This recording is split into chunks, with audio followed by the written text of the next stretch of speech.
Well, in the middle of free agency, it's obviously going to impact the way we look at a NFL mock drafts, how we project certain landing spots panning out, and obviously it will impact the way we look at a rookie mock draft as well. That's what we're doing today. We are doing a 2026 Dynasty rookie mock draft, maybe multiple. If you guys want to jump into multiple, maybe we can figure that out. What is up, everybody in the chat? Let me know who I'm hanging out with. What is up, Rick? Welcome into the chat. How we doing, baby? How we doing? Welcome in. Nick says first to the party. He says actually second. What's up, John? Says best time of the year. That's right. Can we get an NFL draft countdown, ladies and gentlemen? Can someone give us an NFL draft countdown? Chris Rodriguez will talk about his signing with the Jaguars. What's up, Mike? Welcome in. Hot tea take says holy late. First time here. No, I try my best, guys. I try my best. There's a lot going on behind the scenes, but we try our best here. What's up, JCM? Welcome in. What's up, Cryptic Rocket? Welcome in, gang. I appreciate y'all being here, showing some love. We are going to be doing a 2026 Dynasty Rookie Mock Draft. I would love for you guys to join me. We're going to talk about a couple things with free agency first, but I'm going to give you a chance to actually jump into this mock draft now, okay? So if you have not yet joined our Discord, the bot in the chat will give you the link to join our Discord. But then once you're in our Discord, and this is to join any mock draft with me anytime I'm live. We've also got plenty of people who are doing mock drafts offline. But once you're in the land section of that Discord, you'll see a mock drafts tab. And I'll just say, hey, oh, okay. This is where I will be pasting the link for you guys to join me anytime we're doing a mock draft, a live stream, anytime you want to draft with other people. This is a great channel to be a part of. I'm going to send it in there now, and you guys will have the ability to join. It is a first come, first serve type of situation, and if it doesn't get filled up, I'll paste it into the YouTube chat afterwards. Now, we are going to be using the landing spots from Pro Football Network's latest NFL mock draft. This was posted on March 11th, so today it was posted.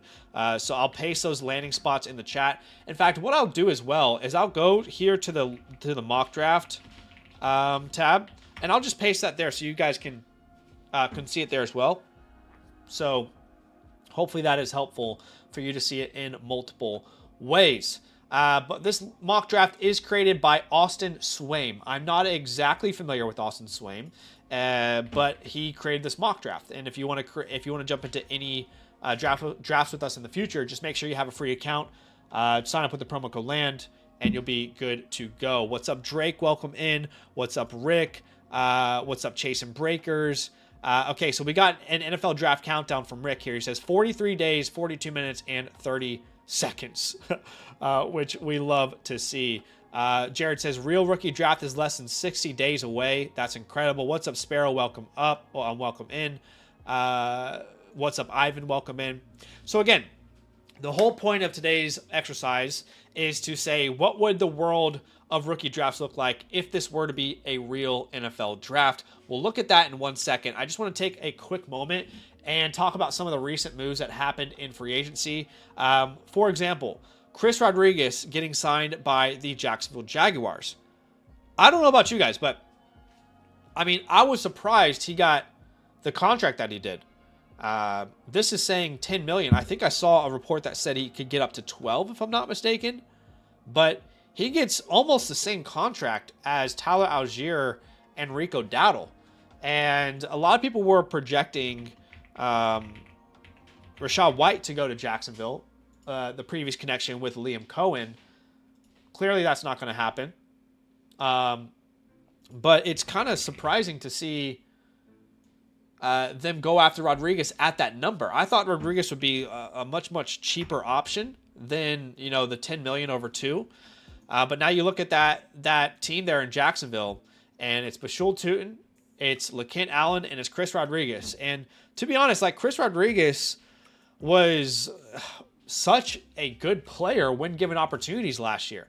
Not someone that's going to catch a lot of passes, but I mean, he was pretty damn good. So I have my eye kind of like, oh, okay, guy that's good through contact. Like, what will his role be there in Jacksonville? No other big moves there at running back At receiver, Romeo Doubs signs with the Patriots. 4 years, almost $70 million. I'm not going to lie. I heard that Romeo Doubs was almost a Washington Commander. And as a fan of the Washington Commanders, I am so glad we didn't sign him to 4 years, almost $70 million. Okay? The Patriots, I think it's a great landing spot for him. He'll be a really interesting name there in New England, but I am just thrilled that we didn't sign him to that type of contract because low-key, I would have been upset. Here's something that's interesting as well. Mike Evans and Jalen Naylor both get 3-year deals. There's only $7 million between those two deals. In fact, on a yearly average, Mike Evans is only making about $2.5 million more than Jalen Naylor is in Las Vegas. So Naylor's a fine stash. I wouldn't say he's someone that's going to necessarily break fantasy football. At the tight end position, Chig Okonkwo lands in Washington. I really like the Chig Okonkwo fit. The Washington Commanders have absolutely desperately needed a receiving tight end, right, with some sort of athleticism. This almost assuredly goes ahead and says, okay, Ben Sinnott, rest in peace, brother, right? I mean, I just don't see a world where Ben Sinnott is going to be some breakout after you specifically bring in Chig Okonkwo, who really is focused on being a receiving option. I got to drastically move him up my rankings. I would probably put him right there around like 23 or so, because I do think the Commanders have a desperate need at tight end, and he's been a great receiving threat. He's just not been in an environment that has been conducive of receiving yards for really any position, right? Now you go to Washington. We know Jaden Daniels has such a history of targeting his tight ends. So I really like that spot, honestly. I thought that was a really good landing spot for him. A little bit cheaper than Isaiah Likely. Similar build, similar to what they can bring in NFL offense. And then at quarterback, we got the news, which they haven't updated on this site yet, but we got the news that Daniel Jones signed a 2-year deal. So if you were curious about where Daniel Jones was going to end up, it looks like he is going to be in Indianapolis, which is, in my opinion, very good for Alec Pierce. Others might disagree. All right, we are going to jump into these landing spots here in 1 second, but I want to give you guys an opportunity to join today's giveaway. We are going to give away a live team playbook here on the stream. If you're not aware, a live team playbook is basically a customized review of your dynasty team with customized trade targets, just a real look at your offseason and kind of me giving you advice on what I would do if it were my team. If you want to enter, it's very simple. All you have to do is simply like the stream, okay? Like the stream, and then type Hades. Now, why is Hades the code word? Hades is the code word because we are on tomorrow's stream going to be raffling off spots for our latest land community league, which is the Hades League. On Monday, we will be drafting for the Hades League. If you have yet to enter, you can enter the Hades League. We've already got people who are entering the Hades League, and if you want to be a part of these leagues, it's very, very simple. I don't know what happened to that graphic. Give me a second. All you got to do is simply become a promo code LAND annual Mother Flocker member, sync your Discord, you will see the LAN Leagues tab, fill out that form, and then every week you'll have a new chance to be a part of a brand new league. A league that matters, a league that people care about, right? That's ultimately what I'm trying to build there with these land community leagues.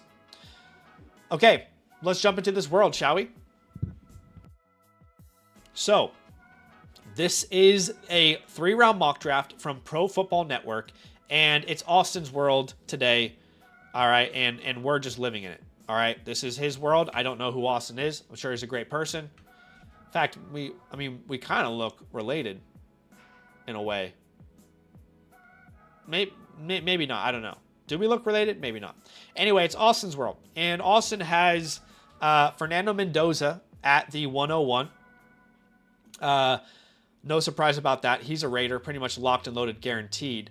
We're starting to get a sense that either Jeremiah Love is going to go much higher than people are originally predicted, or he's going to go much lower. And the Tennessee Titans are one of those landing spots that just make a ton of sense. They need a weapon. Not only could the Titans use a really elite running back, they could use a receiving threat out of the backfield to help Cam Ward in those dump-off scenarios. Tony Pollard's fine, Tajay Spears is fine, but Jeremiah Love is just one of those blue-chip guys that you kind of put in, you plug and play everywhere. So he is a Tennessee Titan. The Commanders go Caleb Downs. The first receiver off the board is Carnell Tate to the New Orleans Saints, so he would be a great complement there to Chris Olave.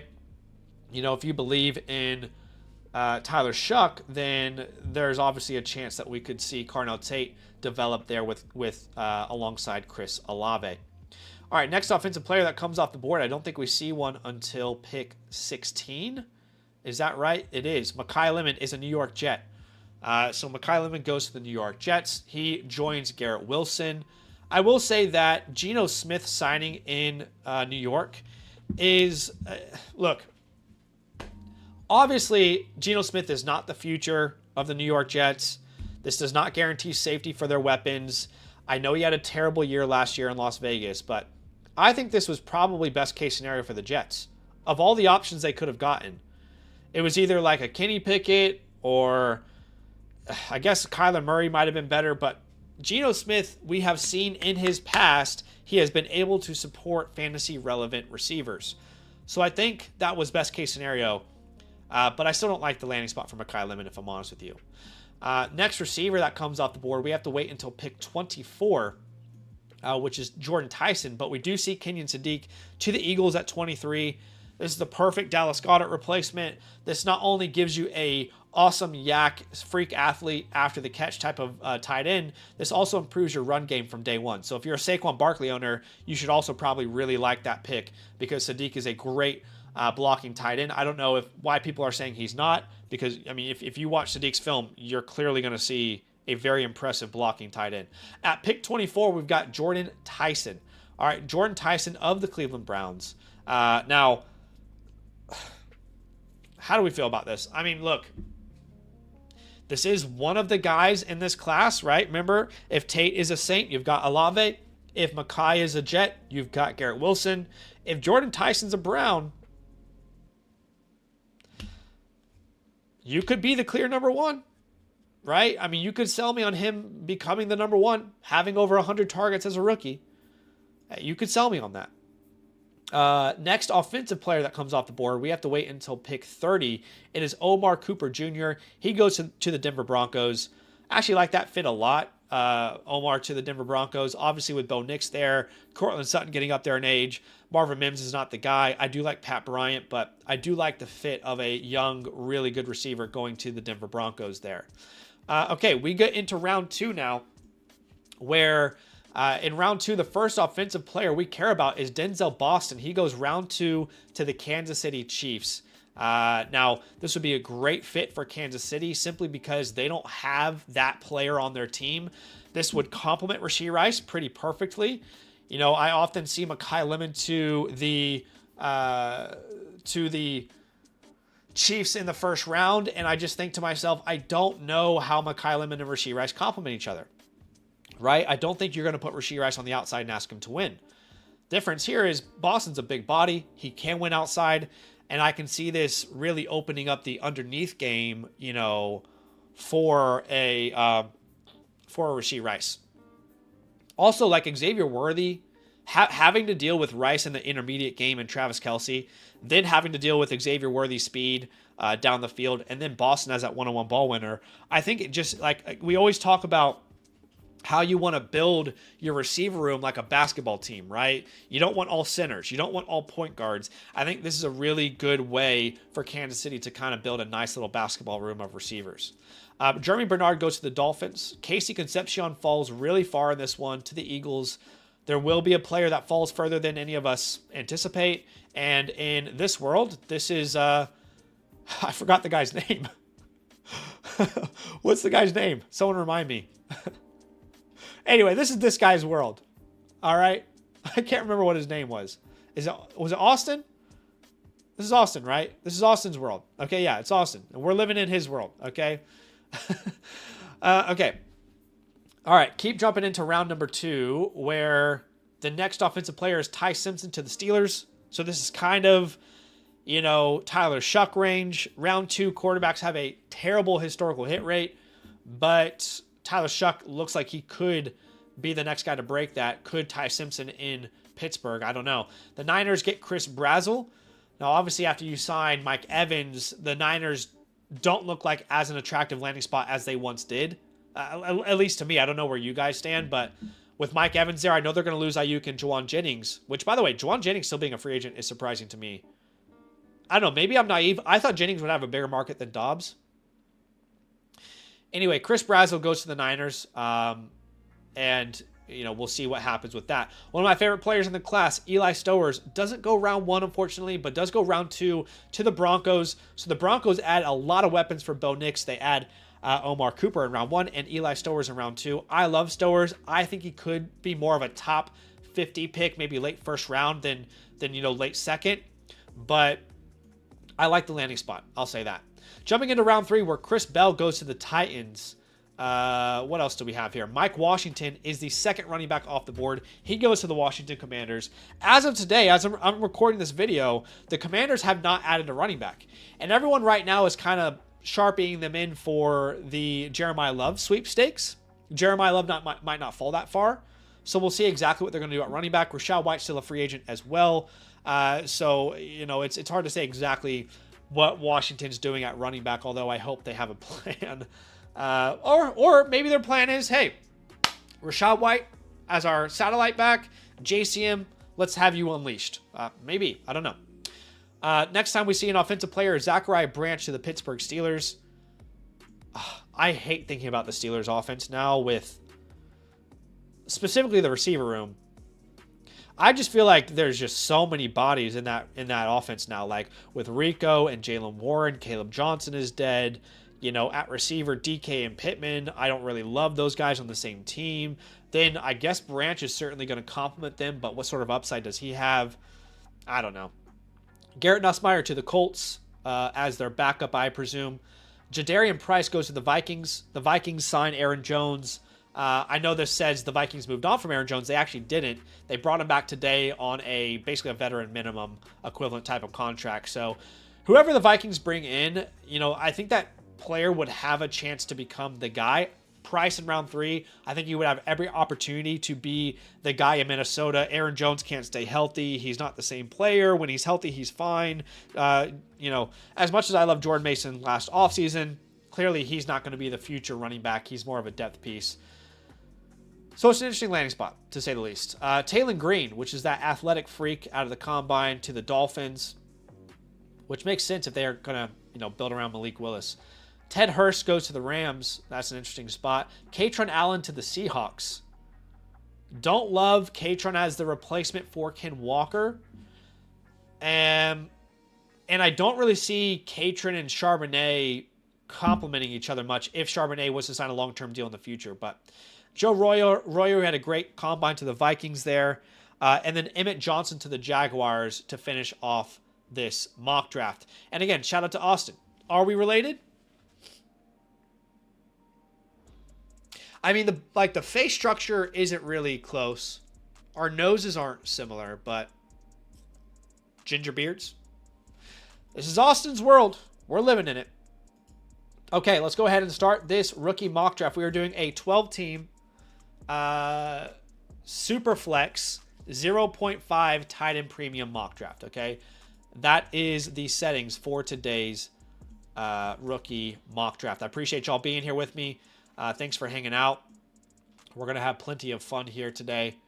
And again, if you haven't entered today's giveaway, I am going to do a giveaway for a 2025 team playbook, a live team playbook. If you want to enter, it's very simple. All you have to do is simply like the stream.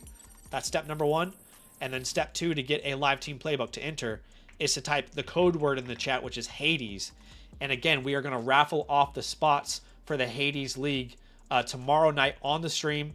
The Hades League is being filled up as we speak, which is really exciting. And if you want to be a part of those leagues, every Monday, anybody who's a promo code LAND member will have a brand new league that they can enter to be a part of.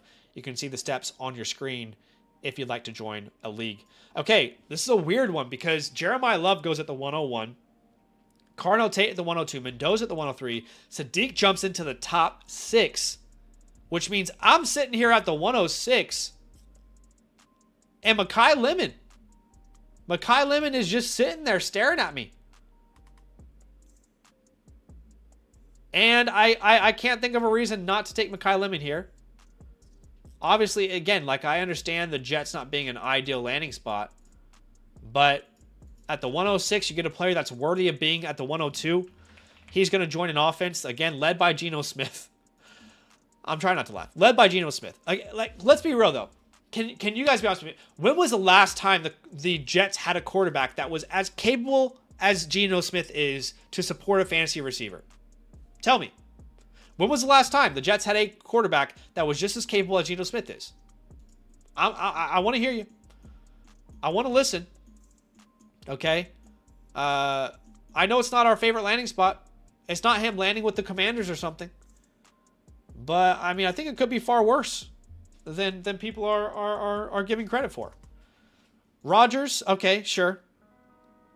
Rodgers is fair. I feel like I forget that Rodgers was even a Jet, to be honest. That feels like a fever dream. It doesn't even feel real. But beyond Rodgers, I think he's capable. The most capable they've had of recent years. Omar Cooper goes at the 107. I was curious to see how far Mike Washington would jump up boards in this world that we're living in today. And he jumps up all the way to the 108. Remember, he's a third-round running back to the Commanders. So, obviously, we're all going to be excited about the Jaden Daniels connection with whatever running back that he ends up partnering with there.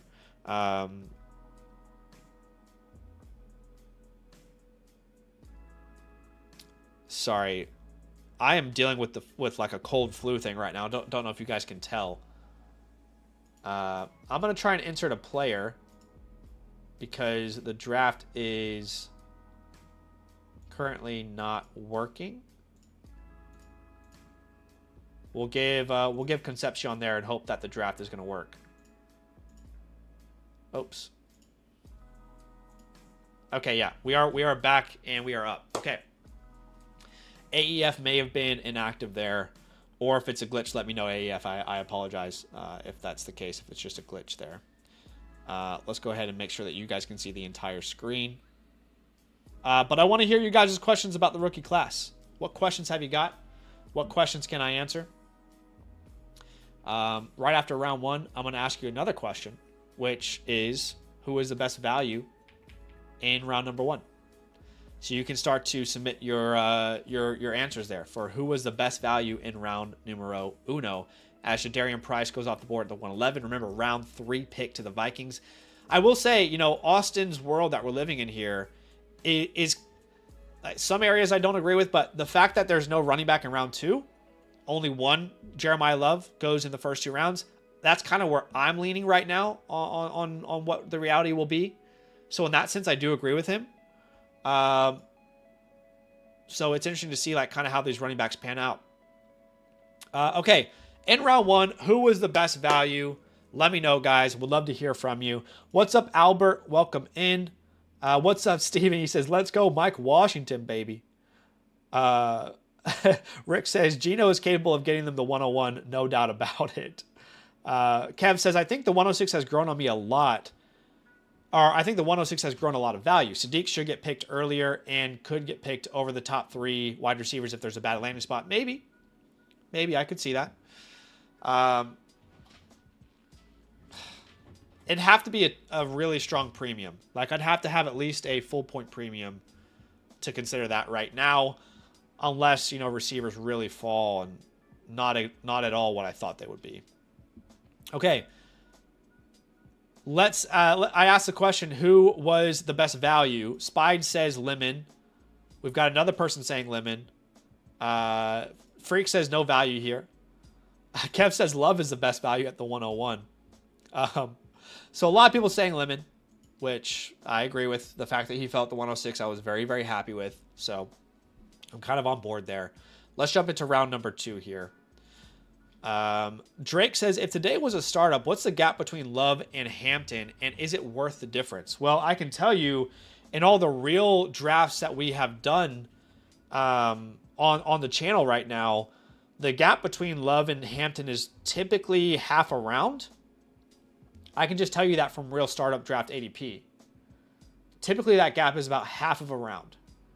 So it's not far off. Like Jeremiah Love is typically in a Superflex startup, the 112 to the 202. And then we're typically seeing Hampton around the 206 to the 212 range. So I haven't seen them go in separate rounds yet. Personally. But everyone in the chat can speak to that if they've been in some drafts recently as well. Kevin says, howdy, friends of Dynasty. Would you trade this year's 104 for the 107 and the 112? No, I wouldn't. Not personally, but there are plenty of people in the chat who might. I'm just not obsessed with who I'm going to get the 112 there. By the way, guys, I know a lot of you guys have been asking me to do this. So this is maybe a fun announcement. Maybe it is, maybe it isn't. Maybe you care, maybe you don't. There have been a lot of people messaging me and commenting on content saying, when are we going to get a 2027 rookie class first look?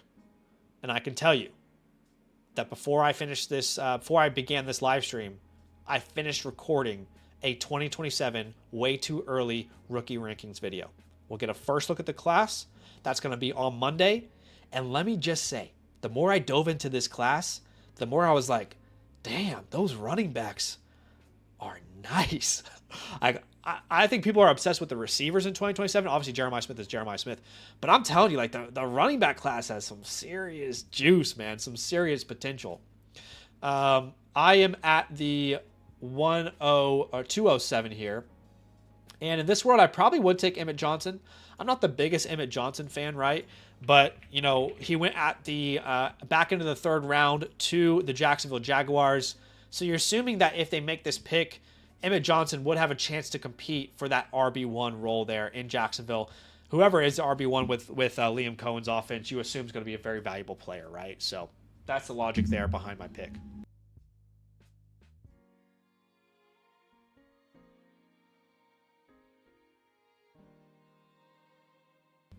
Okay, but we did see Katron Allen at the 201 to Sparrow.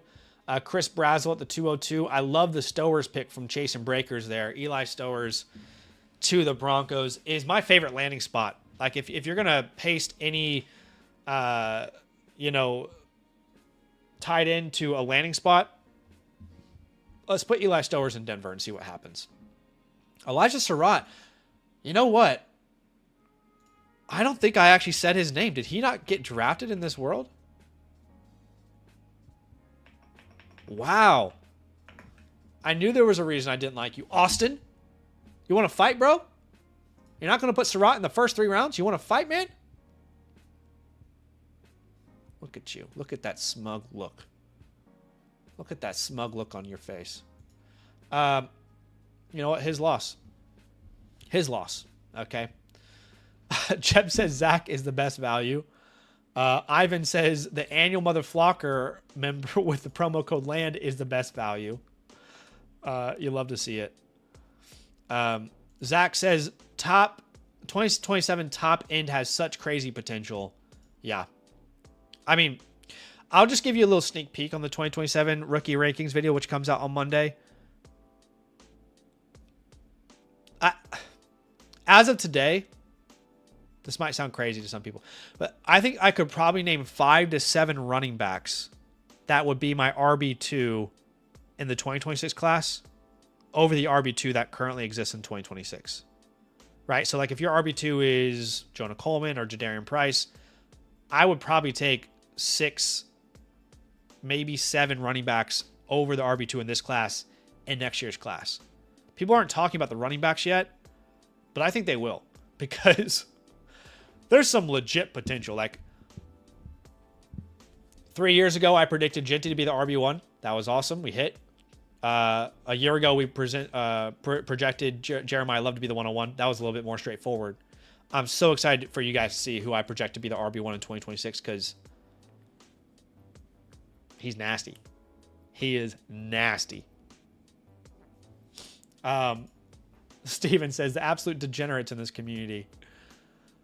I'm telling y'all, it's fun, man. Is 2027 going to be as deep as 25? I think so for sure. And I think to answer that question, it depends on what the quarterbacks do. But, yeah. Chase and Breaker says, I feel like we've salivated over the 27 class so long that half of them are going to go back to school on us. And that could totally be a reality, man. You know what? Because I said this last year and everyone was like, 2026 class looks awesome because of Arch Manning. I'm like, Arch Manning's not coming out. And it's funny because we're going to project Arch Manning in the 2027 class, but Arch Manning could still go back to Texas even after next year. With the way the NIL works and his name, if he wants to be a college kid still and make millions of dollars, he can still do that, you know?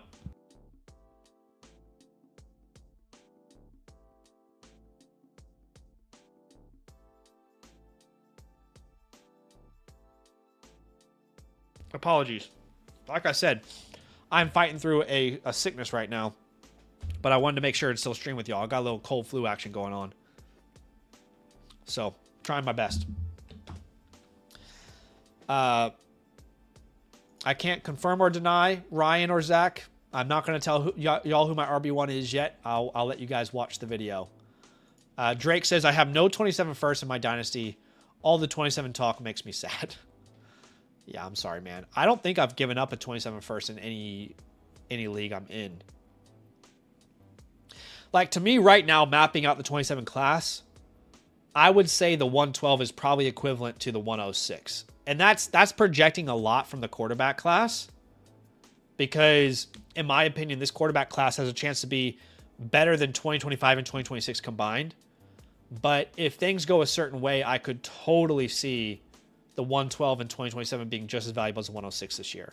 I could absolutely see that being a reality.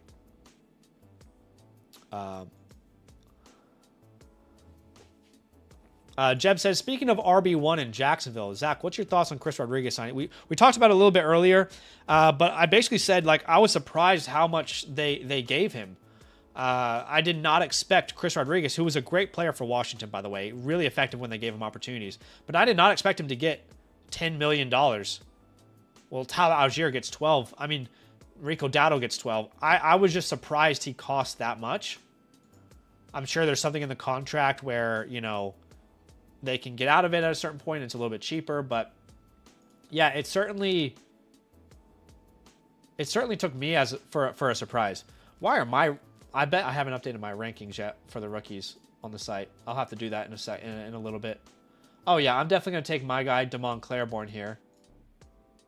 Oh, Skylar Bell's available though.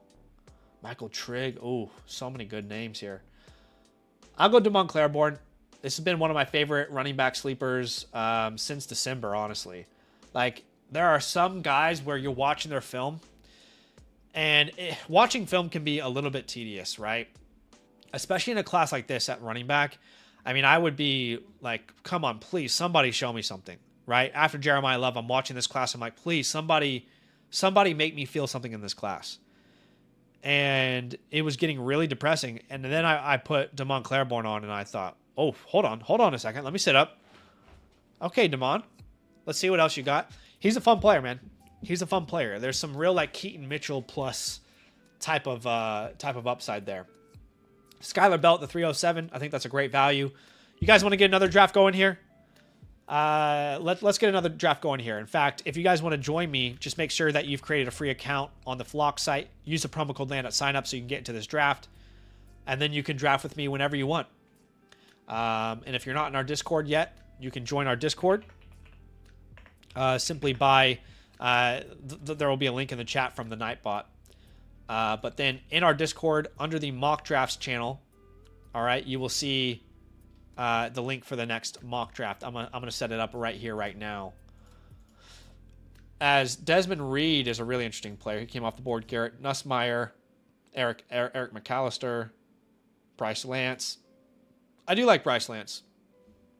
I will say I do like Bryce Lance. Let's get another one going here. I'll go to draft. I'll go to private draft, rookies, rookie superflex. Okay. We'll do a 30-second one this time. And I'll paste that link in the Discord. It is first come, first serve.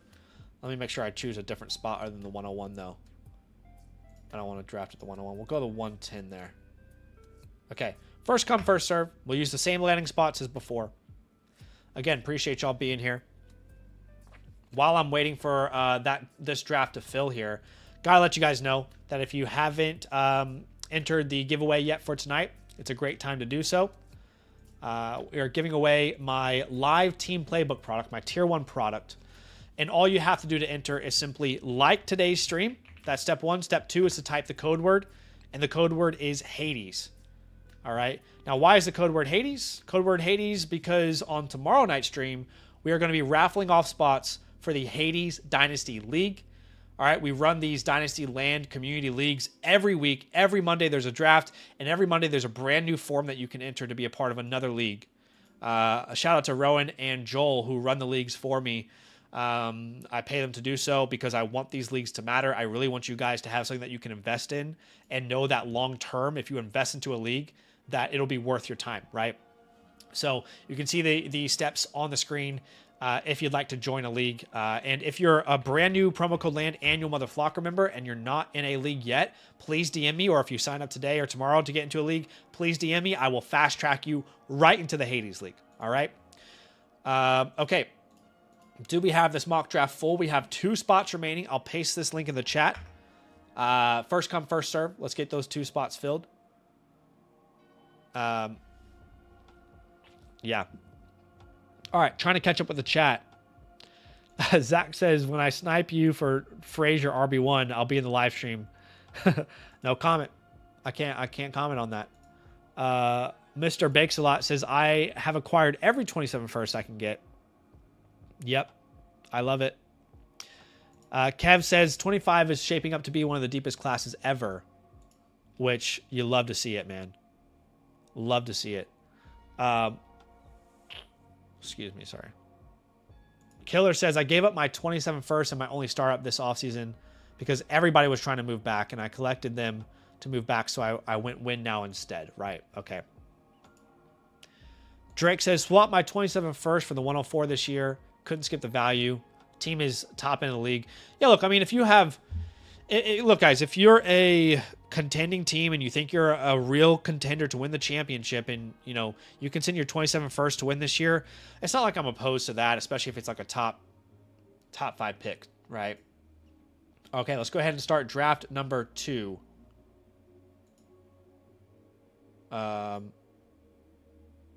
Okay.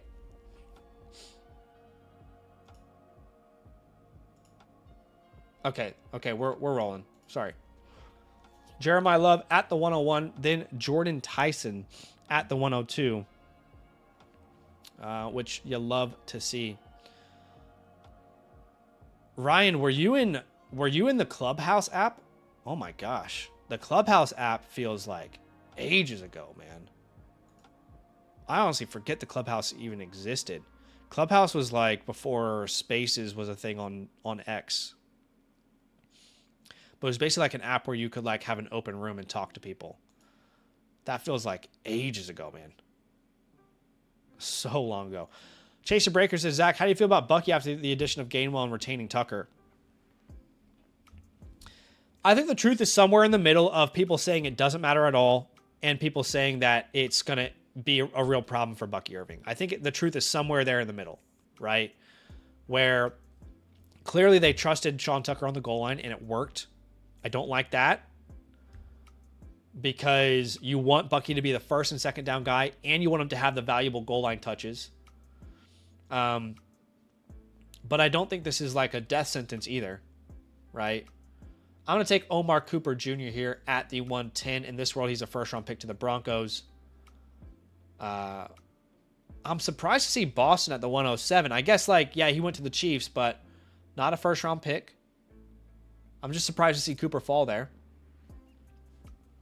But, look, I feel like I'm at the point where if someone offers me a top 5 pick this year for Bucky Irving, I'd have a hard time declining it. My heart tells me that the reason he wasn't trusted on the goal line was because the shoulder was never healthy. He did have a shoulder surgery this offseason, which would align with that thought process, right? And you don't want him in short yardage scenarios if he has a broken shoulder where it could get even worse. I love the way the offensive coordinators talked about him as well. So there's plenty of reasons to say, hey, look, there's a top 8 finish upside there for Bucky Irving. At the same time, I do get a little concerned about, round 4 running back going into his 3rd year. And I don't know. I think I'm somewhere in between. I'm not opposed to trading him if the right offer comes in. Yeah. Steven says, hard not to like that size speed, at least for roster baiting. Come on. He's talking about Bryce Lance, by the way, which is Trey Lance's brother, in case anybody cared. Drake says, the Chris Rodriguez signing in Jacksonville makes my Tootin shares happy. I'm going to learn very quickly if he's a Jag or not. Yeah. That's an interesting way to look at it. Yeah, like if the Jags come out in preseason or week 1 and Rodriguez is leading the way, it's like, damn. We can pretty much surmise that we might have missed on Bashul Tootin in our rookie drafts, right? I think at that point you could probably say, hey, might want to go ahead and chalk this one up. We might have missed on this pick. Okay, in this rookie draft so far, is there any surprises? Not really. German Bernard at the 206, I think, is really good value. Again, keep in mind, in this draft, Bernard, he went to the Dolphins in round 2. Dolphins are a sneaky spot, man, where they need a wide receiver too. I don't know what that means with Malik Willis, but it's certainly a need they have. Here I am on the board. I'm going to take my favorite player, Nicholas Singleton.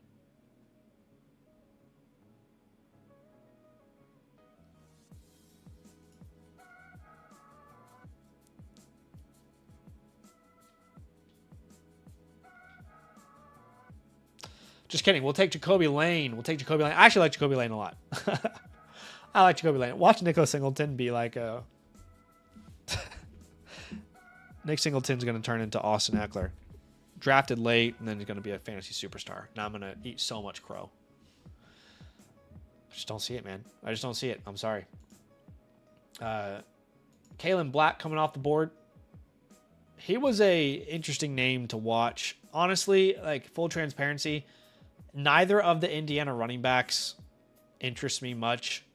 I just didn't get a sense that they had any elite traits that would kind of help them differentiate themselves, at the next level.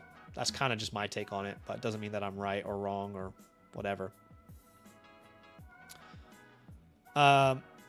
Cryptic says, I'm not worried about Bucky. I think Gainwell is overvalued because of the Rodgers liked him effect. I expect Gainwell to mostly be what White was for Tampa Bay, which I agree. What will be interesting to see is how much does Rachaad White sign for? Because I can't imagine Rachaad White signs for more than what Kenneth Gainwell got. Which, I don't know. What that will tell us. I don't know exactly what I'm trying to say, but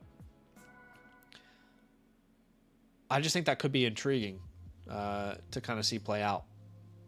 Michael Trigg off the board. I love me some Michael Trigg.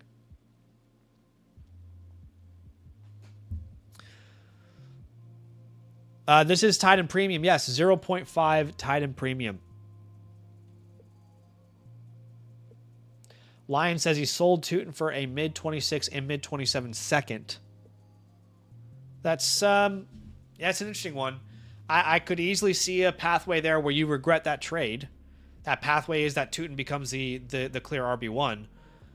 But I could see a pathway easily where you're happy about that, and that's the scenario where it's like a split backfield. So, yeah. I could see that going either way, honestly, man. All right, interesting part of the board here.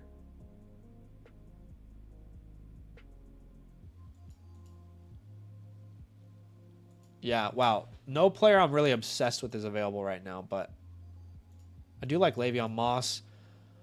We'll draft Malachi Fields here. Not the biggest Malachi Fields fan that's out there, that's for sure. Was confused why he was being mocked in round 1. but I'm willing to take him in the late third. I think that's fair enough. All right, guys. Who's the best value in our second rookie draft?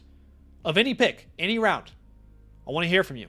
Of any pick, any round, who do you think was the absolute best value? I want to hear from you in the chat. I want to hear your opinions. Let's see what y'all got. Let's see what y'all are thinking. I ended up with 3 receivers there. Cooper, Lane, and Fields. No surprise. Can I ask you guys a question? This is just out of pure curiosity. This might be a strange question.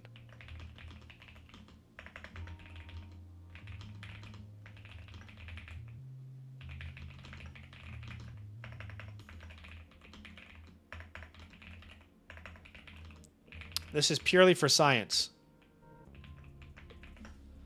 I want to ask y'all a question. The question is, has the 2026 class made you less interested in Dynasty content than in previous years?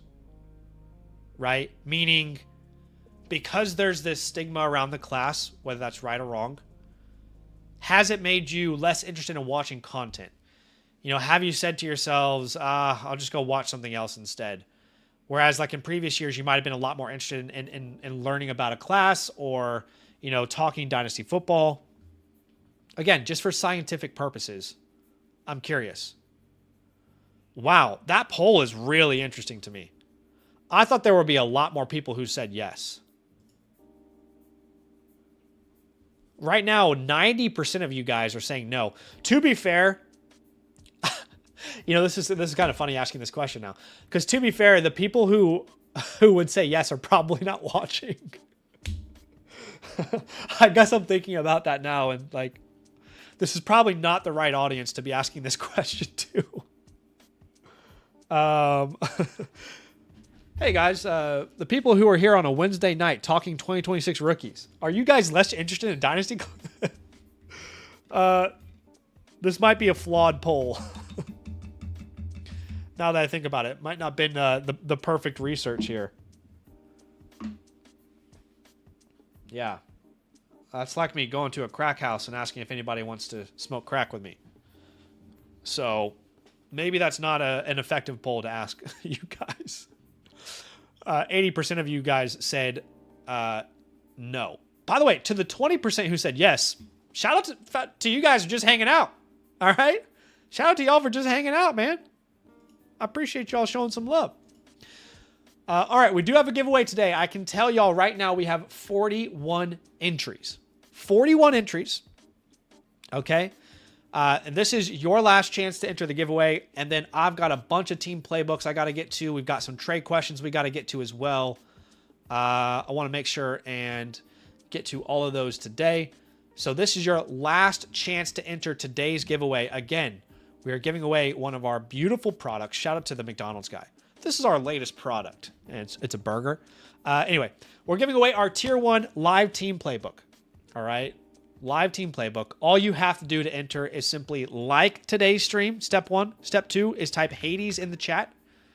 And once you've done those 2 things, you will automatically be entered.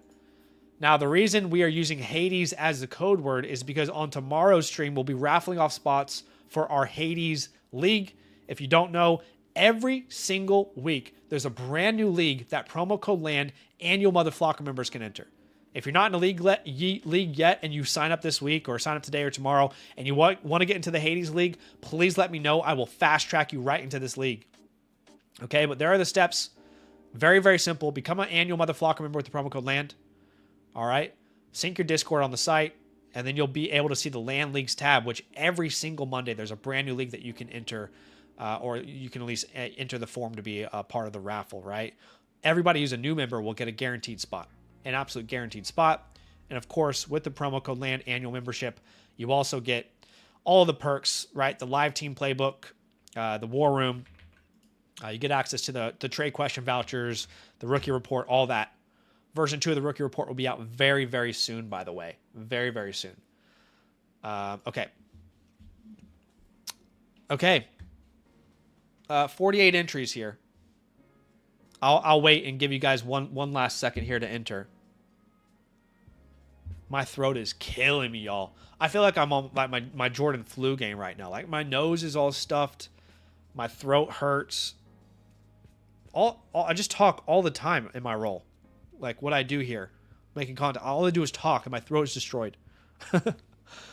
$25 for the buy-in for each person. Although I think in the near future, we're going to do a big buyout, a big buy-in as well. Like if we were to do a league that's a big buy-in, what's a number that you guys would be comfortable paying? Like if I told you, hey, we're going to do a big money league, and I said it's a $200 buy-in, like are people actually comfortable with that number, or is it more like 100? Or, you know, I'm curious what that number would be for you guys.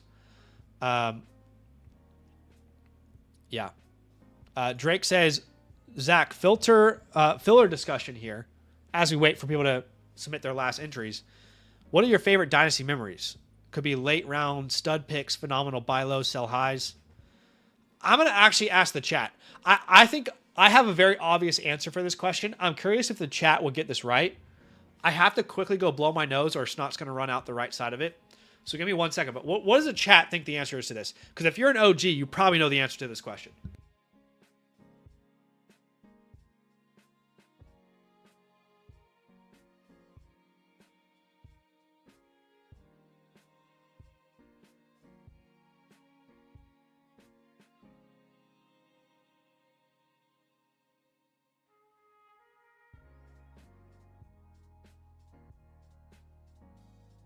Okay. I think by far my answer to that question is hitting on Puka Nacua, right? Puka Nacua was like my number one draft pick in the 4th round of rookie drafts. I would purposely trade up to go get him. There's a famous video that's swirling around the internet where before the draft began in our alpha draft that year, I wrote down a name. And I wrote down a name. I only had one pick in the 4th round. And the name I wrote down was Puka, no matter what. That's what I put on a Post-it note. And then I waited 2 hours. Didn't make a single pick. And then when my name was called in the 4th round, as one of the last picks in the draft, I held up that sticker and I said, Puka Nacua, no matter what. At that point, no one cared, right? Obviously, Puka turned into who he did. But he was one of my favorite late round picks. That's probably what I'm most proud of. But, you know, there's plenty of names that we can kind of discuss there, but that would probably be at the top of the list. What's up, Forbes? Welcome in, man. Welcome in. Ryan says, mine was drafting RG3 in his rookie year. RG3 in his rookie year was so fun, man. So fun to watch. 500 pesos. Hire says, I remember picking Puka up right before week 1 as a Rams fan. So much buzz. I risked it in my league and no one knew about him at all. That's awesome. This is a really cool one from John. He says, getting Darren Waller year 2 in Oakland was mine. Those next 2 years were gold. They were gold, man. They were. Chase Brown's been a really great hit for people as well. Yeah. All right, let's do this giveaway. 50 people entered. Shout out to y'all. 50 people entered. Let's go ahead and copy your entries. Again, this is to win a live team playbook. Are we ready? Shall I spin the wheel? Yeah, go ahead and spin it, Zach. No need for the theatrics. The winner of today's live team playbook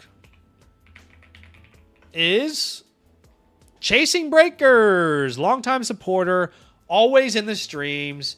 You know, I love whoever gets a free playbook. I always love it, but I also love it when it's those people who are like the people who are with you every day and they're talking and they're hanging out in the chat. So this is definitely one of them guys.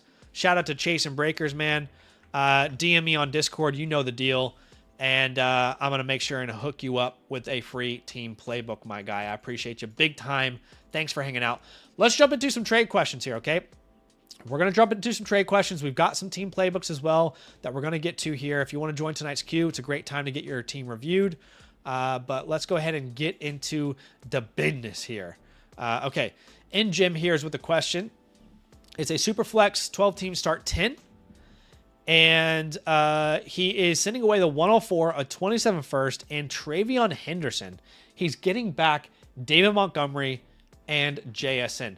This is not meant to be disrespectful to Montgomery, but like in a trade like this, I'm not really considering like his weight in a trade. Does that make sense? Like, I'm not like, okay, I'll do the deal because Montgomery's there.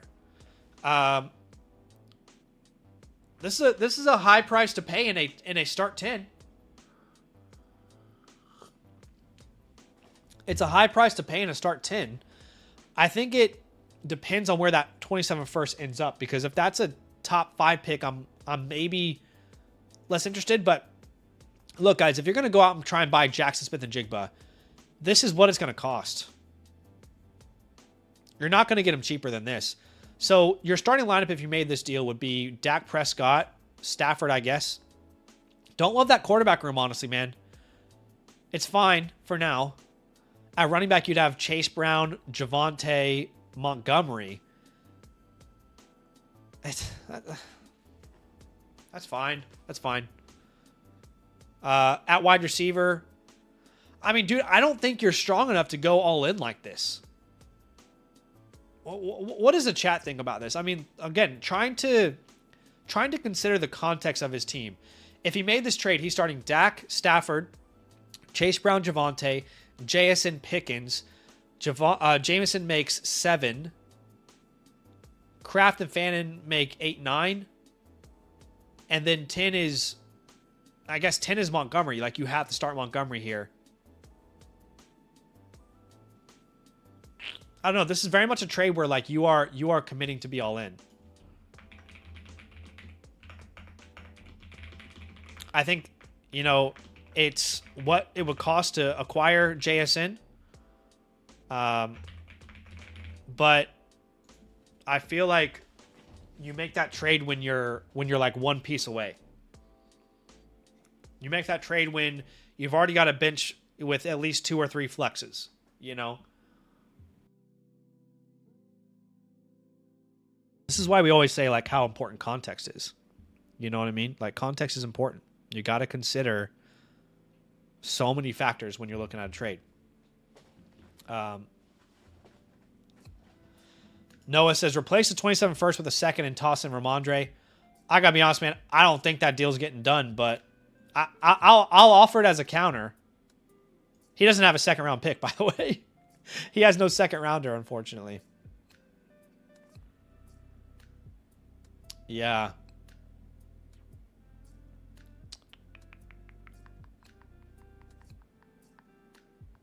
I don't know, man. I mean, can you put Jameson in there instead of that first? It's not that I don't like Jameson. I love Jameson, but yeah, I don't think you got the depth to do a move like this.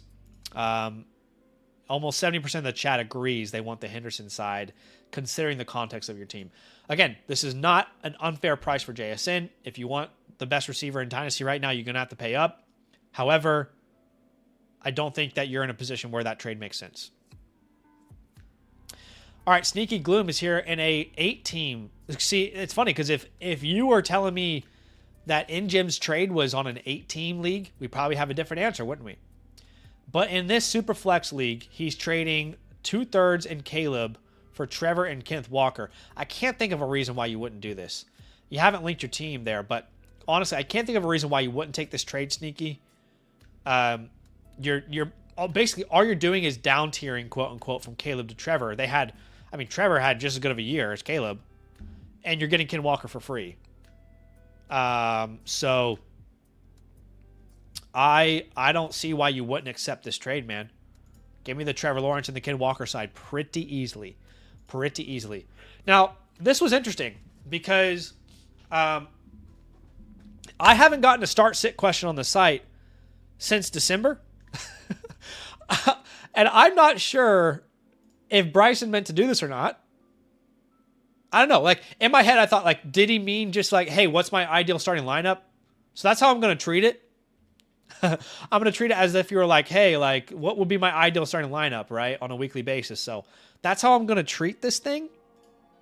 Although I was a little bit surprised, I'm not going to lie to you, to see a start-sit question hit my line there. Obviously, assuming Kittle's back. If Kittle's not back, you can go Juwan Johnson. In your flex spot, you could put Egbuka there. And then in your other flex spot, Derrick Henry. On your bench, you would have Tootin, Montgomery. Oh, you've got Puka Nacua, my bad. Well, you actually might be starting by benching Mike Evans there. Anyway, I'm not even sure if this is what you meant to do. Either way, I'm going to give you a free start sit question because I have a feeling you might not have meant to do that. And I don't want you to waste it. I want you to come back and use it in the season. But that's probably your ideal lineup there. It's a good team, though. Ryan says he just wanted to flex the lineup. Which, hey, you know what? If you want to, why not? Okay, let's jump to the Pigeon Man who just submitted a trade question. Shout out to you, my dude. Pigeon Man says, still do it for just Cam if they say no to the 202 also. Right. So the way I'm taking this is Pigeon Man is asking if he was to offer this and they said no, and then he was to offer the 202 instead of the 112 and they still said no, would you still take Cam? Look, I've said this many times. I think Cam Ward and the 106 are equivalent value in my mind. Not equivalent. I'd rather spend like a late first on Cam. I'm not really that sold with what they've built around him so far. Wan'Dale Robinson is fine. Who do you have at quarterback now? You could use a shot on one of these names. Let me ask you this, Pigeon Man. Let me ask you this. If Ty Simpson's a first-round pick, would you regret making this trade? I think you might. The 106 could gain value after the draft as well, by the way. Like, if the draft goes a certain way, and let's say Sadiq goes to the Chiefs at 9 or something, like, you could regret this. Now, the question is, after the draft, is this trade still possible? I think the answer is yes. Like, I can't imagine something could happen in the NFL draft where people are unwilling to trade Cam Ward anymore. Even if they draft like a Carnell Tate or something. Like a receiver we love. So, I think this is one of those trades that's probably doable after the draft. I would probably hold at this point. And there's just so many things that could happen in the draft where you would regret making that trade. But after the draft, again, I still think that trade's possible. So I would hold right now.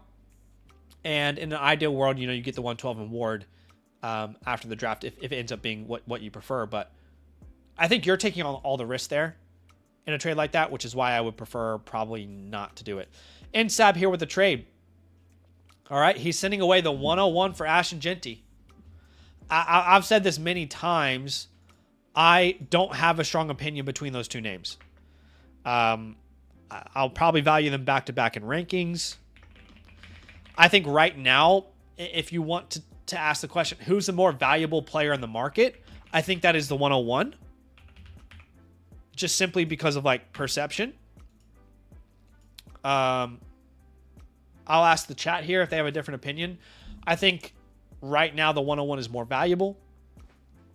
If Jeremiah Love goes to the Commanders, would you be able to trade Ashton Genty for Jeremiah Love after the draft? No, I don't think you would. If Jeremiah Love goes to the Titans, could you make this trade after the draft? Probably, if you prefer Genty. So, the way I've been approaching this personally all offseason is if people... number one, I view them equivalent in dynasty value. Number two, if someone is willing to give me Ashton Genty and a plus on top of the 101, I'm doing it all day. All day. But,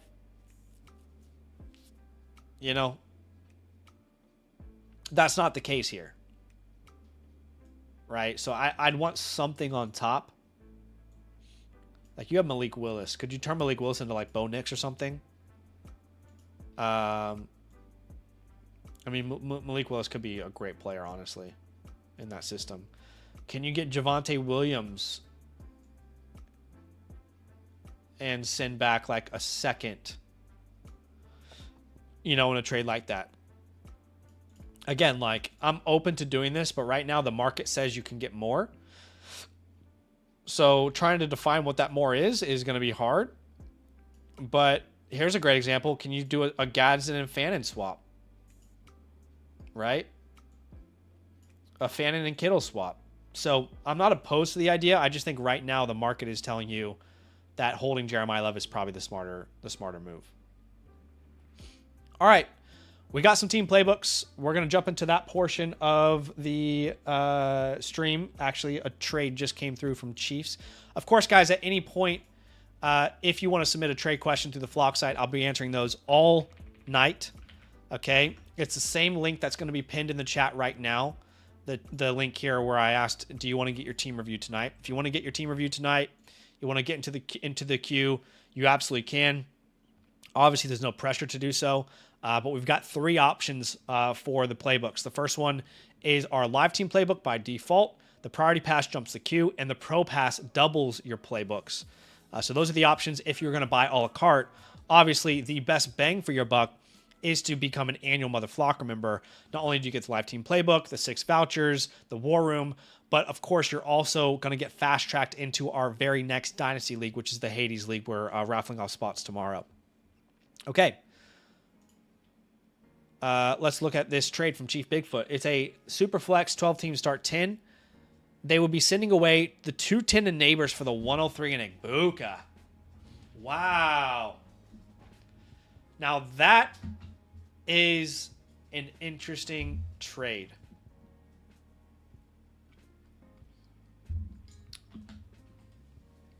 That's an interesting one.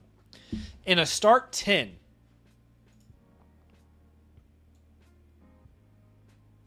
you know, let's play out best case scenario here. That 103 is Carnell Tate, and he lands with the Titans or something, you know. Would you rather have Tate and Igbuka or Neighbors? Start 9, it's easy, Neighbors. Start 10, I'm just trying to look at this lineup for a second. Knicks, Goff is your starting quarterbacks. You would then have Bucky Kyron at 4. At receiver, you'd have... Oh, your receivers are disgusting. That's probably why you're interested. Your receivers are gross. Yeah, wow. Okay, so that's probably why you're doing this trade. Oh, dude. This is about as even as it gets, honestly, guys. This is about as even as it gets.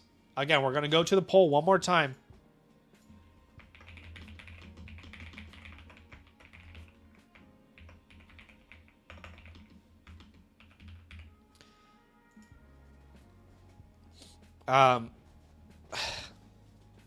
Dang.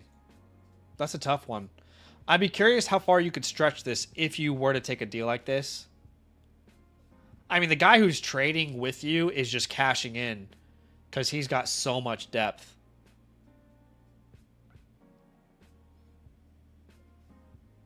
I'd be curious if you could get like Harvey thrown in here because he's very unattractive in the market right now. If not Harvey, could you get Rice thrown in if you include like your 304 and 406? I think that's more than enough for me at that point. I'm not saying it's realistic. I'm just giving ideas of counters. I made a trade today, by the way, for Mike Evans. If you guys want to look at it, I can show you here in a second before we jump into these reviews.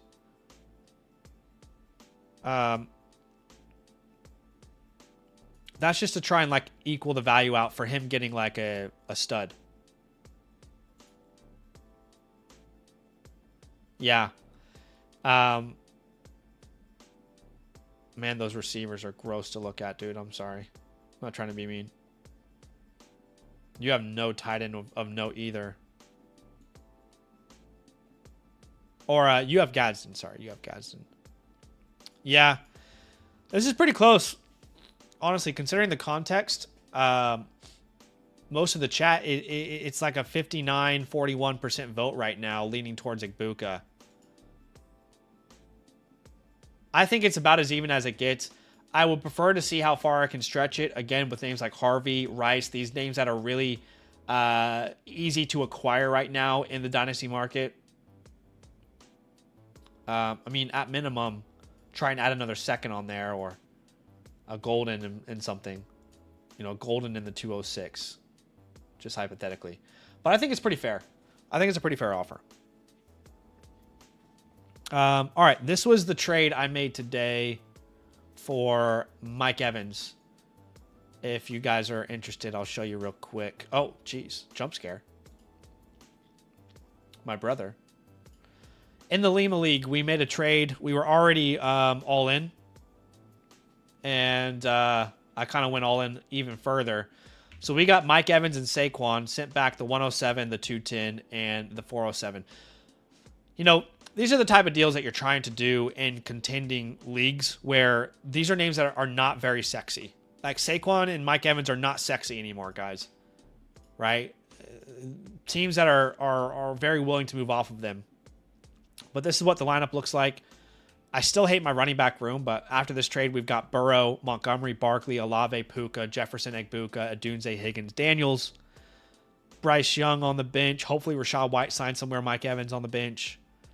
Going to be streaming tight end. Still my 27 picks, but yeah. Drake said a few streams ago you sent basically every 27 second you had for Travis Hunter in a multitude of leagues. Did any of those get accepted? I think I got one Travis Hunter deal done. That was so long ago, though. I can't remember what league that was in, but I think we got one deal done out of 12. And that's just a reality. Like, you know, a lot of people who are new to Dynasty, I'm not saying anyone here is new to Dynasty, but they expect, like, trades to get done way more frequently than they do. You got to work for a Dynasty trade, right? It's hard, man. It's hard out in those Dynasty streets getting someone to agree to a trade. I mean, sometimes I'm in trade negotiations for months. For months. Okay. Let's jump into some team playbooks, y'all. Appreciate everybody who is showing some love to keep the lights on here at LAND. Getting a playbook, becoming a promo code LAND member. Shout out to y'all. We've got 4 in the queue right now. Let's start off with Nick. What is up, my brother Nick? Welcome in, my friend. Okay, so Nick is in a 1 quarterback, 12 teams start 9. So that is our middle ground in a 1 quarterback league. So he's got probably 3 flex spots or 3 receivers in a league like that, which that's a nice format in a 1 quarterback. I like it. His name is Tank with Cole. And where are you currently ranked on the Flock site? You're currently ranked 4th. Okay. Let's have a look. He says, I sold CD and Jefferson for all my first-round picks this year and next season. Was that stupid? I want to do a quick rebuild.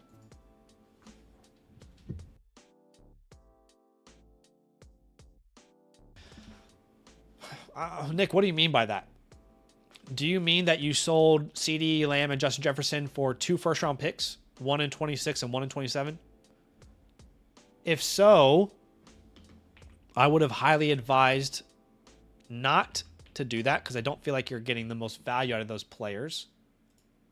But if you've already done it, it's obviously too late to go back and do anything about it. Yeah, I mean, there's just not a chance I would have sold CeeDee Lamb and Justin Jefferson for 2 first-round picks. And you can maybe clarify if that's different. If I'm not understanding the question right. Drake says, I read that as him saying all firsts he has in the next 2 years. Oh, okay. So are you saying you got the 103, 106, 108, 112, 1, 2, 3 first round? I mean, look, yeah, that's a completely different scenario. If you got a huge haul with like 5, 6 first round picks, then yeah, I mean, I like it. But if you're telling me that you got, 2 first-round picks for 2 players, then no. I don't love it. So I guess it depends on that context there. But let's have a look. In a 1 quarterback league, start 9, you've got Herbert, Achane, Bucky, Marvin, I guess Sutton for now, Ferguson. You have to start 3 more names. And I don't really know where those names come from right now. You've got a bunch of rookie picks, which we're going to obviously go to the war room and figure out what the best plan is for those. Because you've got a lot of room to make moves here. But you've pretty much already kind of put yourself in a specific window here, right? Which is to not be competitive. So I don't think I'm going to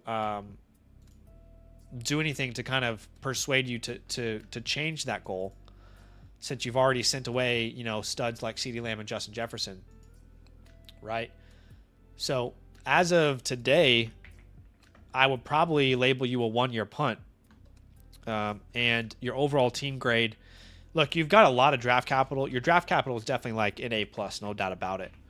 But your overall team grade, I'd probably put you at a B-, just because, you know, there's a lot that has to still work when you go when you do this and you just get rid of all your good players and you say, I'm just going to build around rookies, right? I mean, rookies don't always hit. You don't always get the player that you want to get. So, but you have a lot of chances to, man. 1, 2, 3, 4, 5, 6, 7 first-round picks in the next 2 years. So I'm going to say we're going to punt this year. I'll give you a B-. And our entire goal should be, how good can we be next offseason? I think that's what your goal should be. Now, as far as holds, I want to hold Jonathan Brooks for sure. I think JCM is worth holding at this point, right, with what Washington's done. Pat Bryant's a name that I really like holding as well. And as much as I hate the signing of Tyler Higbee, I still think Ferguson's a pretty decent hold. If you want to drop some names, in a one quarterback league, I can't imagine why Trey Lance is rostered. Even Deshaun Watson in a one quarterback league, in Superflex, I'd have more interest, but dude, there's a lot of names that you could drop, to be honest. Like Corey Kiner, you could drop. Brock Wright, you could drop. You could drop a lot of names, but this tells me your waiver wire is probably worth nothing, and that's true. There's nothing on your waiver wire. This is one of those leagues, again, where I would just advocate to have a smaller roster size, guys. The waiver wire is worth absolutely nothing. It's worth absolutely nothing next week. Or, sorry, it's worth absolutely nothing in a league like this, right? So I think I would ask for smaller benches. That way the waiver wire can be worth anything at all. With that being said, let's jump into the war room, okay? And let's have a look at the team, because this is where you're going to make a significant difference for a roster like this. At the 103, it's probably, it's going to be one of the big three wide receivers, right? So you're going to end up with one of Lemon, Tyson, Tate. You definitely need to build that wide receiver room out. At the 106, there's no premium here, but to me, this is a tier that, you know, has Kenyon Sadiq. I don't love it a non-tight end premium, though, you know, being all in on a tight end there. But Sadiq is not like unworthy of the consideration there. So it'd be somewhere between Sadiq, Stowers, Cooper, Concepcion, Boston. And honestly, those names extend all the way to the 112 anyway. So, you know, you could definitely add a good amount of players there that could be impactful. You know, again, you could, just from those first round picks, be looking at a roster that has, let's just hypothetically say, Justin Herbert, Achane, Bucky, but then you have Mekhi Lemon, Kenyon Sadiq, Casey Concepcion, Denzel Boston. I mean, you know, you're starting to build out that lineup for sure. Don't know who the best player available is yet in the late thirds, so I'll just say BPA for now. And honestly, like, if you can trade any of those late firsts for any 27 first, I would do that, right? So if you're on the clock and you have that 108, right, and someone's like, oh, I really want this player, I would take a 27 first. If you're on at the 112, I would take a 27 first. That's not going to happen right now. It would have to happen in the draft when people are on the clock. You can tear down one spot to the 104 if you can get something in return that makes it worth it. So let's see who has that 104 here. I wouldn't go to the 105 in a 1-quarterback league. There's a tier break there. The 104 is Team 10. Yeah, this is an interesting one. It has to be worth it for you, but it can't be too expensive where it doesn't make it make sense for him. So maybe like an Addison. You know, if there's a name that he just desperately wants, Addison could make sense. Obviously, I'd love to tell you to like, hey, go get a 27 first. I'll write it down, but I don't think this is actually going to be a legitimate option for you. I don't think people are that stupid anymore to move back just one spot. But hey, I mean, anything's possible, right? The right trade can come up, and I'm not going to tell you not to explore it.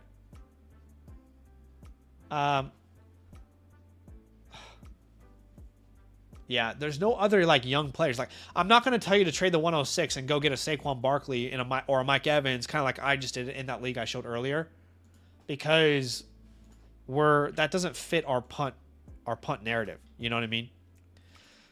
So that'd be my plan for your rookie draft. Now, obviously, you've got some other names that we can just build an even bigger treasure chest, right? And ideally, keep in mind, you want to be as bad as possible this year if you're going to punt. In an ideal world, you're as bad as you can be. Not like, my bitch is bad and boozy, but like bad, like awful, right? So I think someone in the chat mentioned it, but I definitely agree. Tearing off of Achane could make sense. Selling a Bucky Irving could make sense. You don't really want guys on your roster that are going to contribute to wins or to max points for. I would say Cortland Sutton and Juwan Jennings. Those are other guys that I would highly consider moving on from. Got to wait for Jennings to sign in free agency. But for Devon Achane, I think Henderson would be a great option. Like Travion Henderson in a first in 27.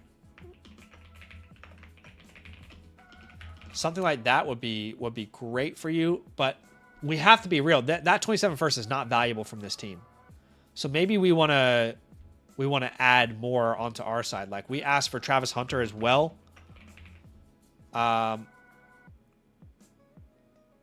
Or you could ask for the first that's not his. Yeah, he has the first of Brada Joseph or whatever this guy's name is. That's pretty much Jeremiah. I mean, he's probably not going to give that up. But in an ideal world, if you could do this trade and you get that 27 first from what's the name? Bada Josh.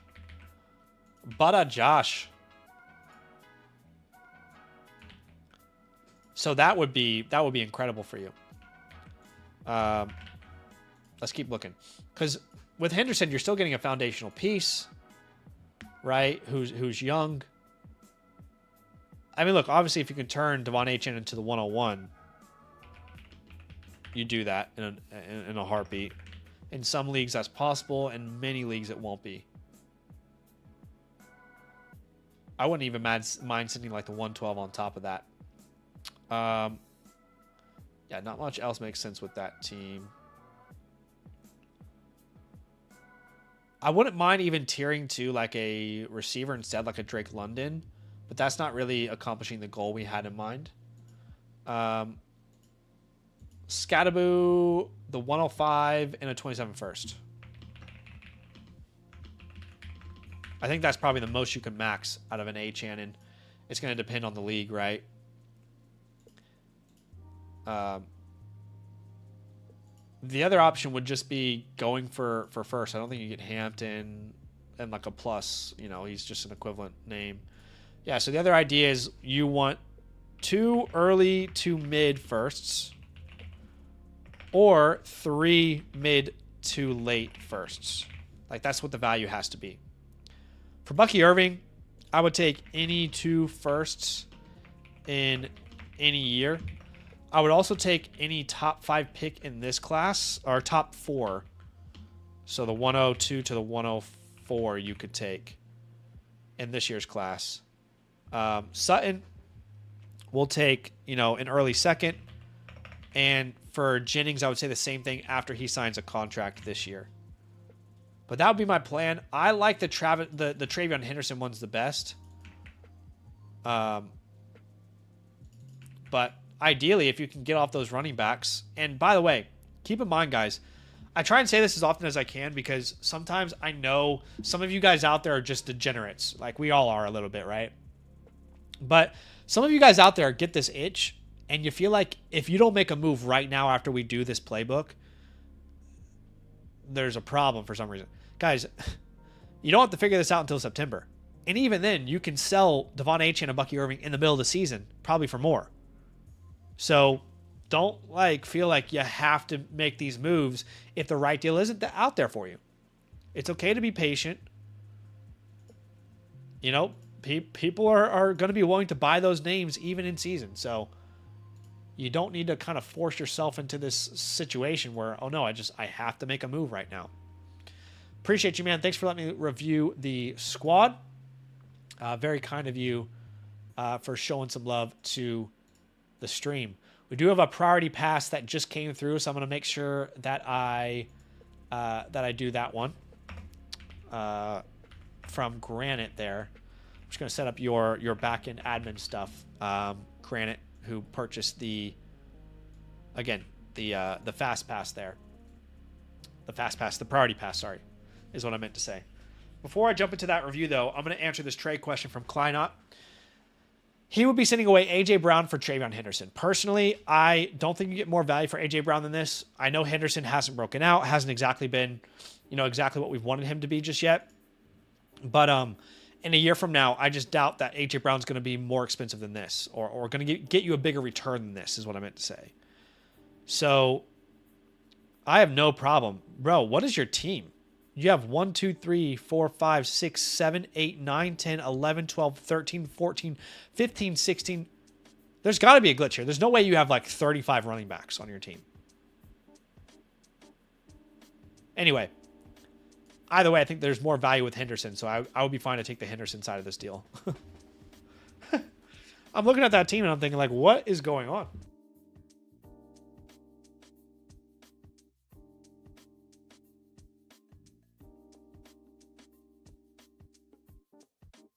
Okay, again, we're fighting through the cold flu here. Sorry. Okay. Let's have a look at the team here. Again, we are going to Granite Curtain next because he bought a priority pass. If you guys aren't aware, priority pass is our tier 2 product. And, basically the only difference is you're skipping the queue, right? So that means he gets to be ahead of everyone else, basically. But I appreciate you, Granite Curtain. It looks like this is a 12-team Superflex Start 10. So that is the middle ground there, which means you've got either 3 starting receivers or 3 flex spots. It's a fun starting lineup. A lot of my leagues look just like this, but I don't play half PPR, but I do play full PPR, so this is still very, very close. Okay, he says, submitted this team for review last year and had heavy draft capital. Flipped most of those picks for young, proven players and won the chip. Wanted to get your thoughts on any potential improvements as I look to run it back. Much thanks. Love to hear that. I love to hear that you came to get some advice last year, okay? And then ultimately, you won a championship. That is my goal. Anytime I review one of your guys' teams, it's in the next 2 to 3 years, how can we win a championship? How can we position ourselves to do so? Now, here's what I'll say, Granite. Let me know if you're in the chat with me hanging out or not. But we will not have a war room like we did for the previous team because the war room is all about how to properly use your 2026 rookie picks. You do not have a 2026 rookie pick. Okay? So there would be no point in us looking at a war room together. Okay? But let's have a look at the team. So you've got Drake May, Brock Purdy starting at your quarterback spots. Gibbs, Hendo. Don't love that RB2-3 position there you're in, but Neighbors, London, Warren. And then you have to flex 3 names, which would be Olave, Rice, Addison. Yeah, this is an interesting team because I really don't like your RB depth. Outside of that, you're really solid across the board.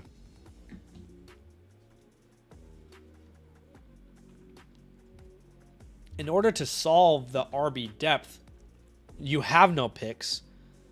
So the only way you could really do that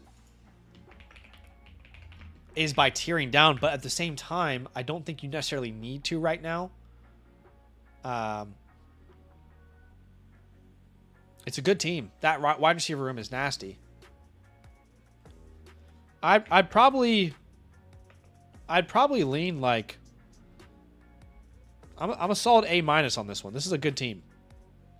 Depth is where the depth is why I was thinking maybe B+, but it's a good team. You're definitely a windows open roster. There is zero reason not to go out there and compete this year, given the roster that you're showing me right here, right now. Okay.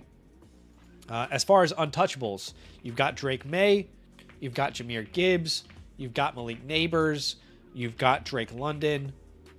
Drake London's not untouchable, but those top three are probably your closest names there. As far as holds, I would definitely hold Jonathan Brooks. Y'all know I'm holding him everywhere. I keep saying it. I'm sorry if it's repetitive, but he is my number one hold at the running back position.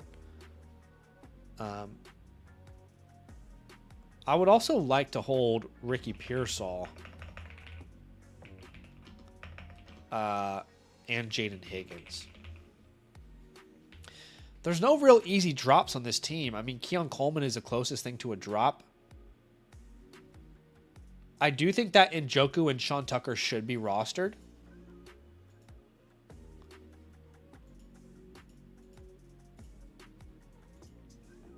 So look, if you're going to make any moves, those would be the guys that I would say are worth picking up. So for a team like this, we're going to go straight into the chalkboard.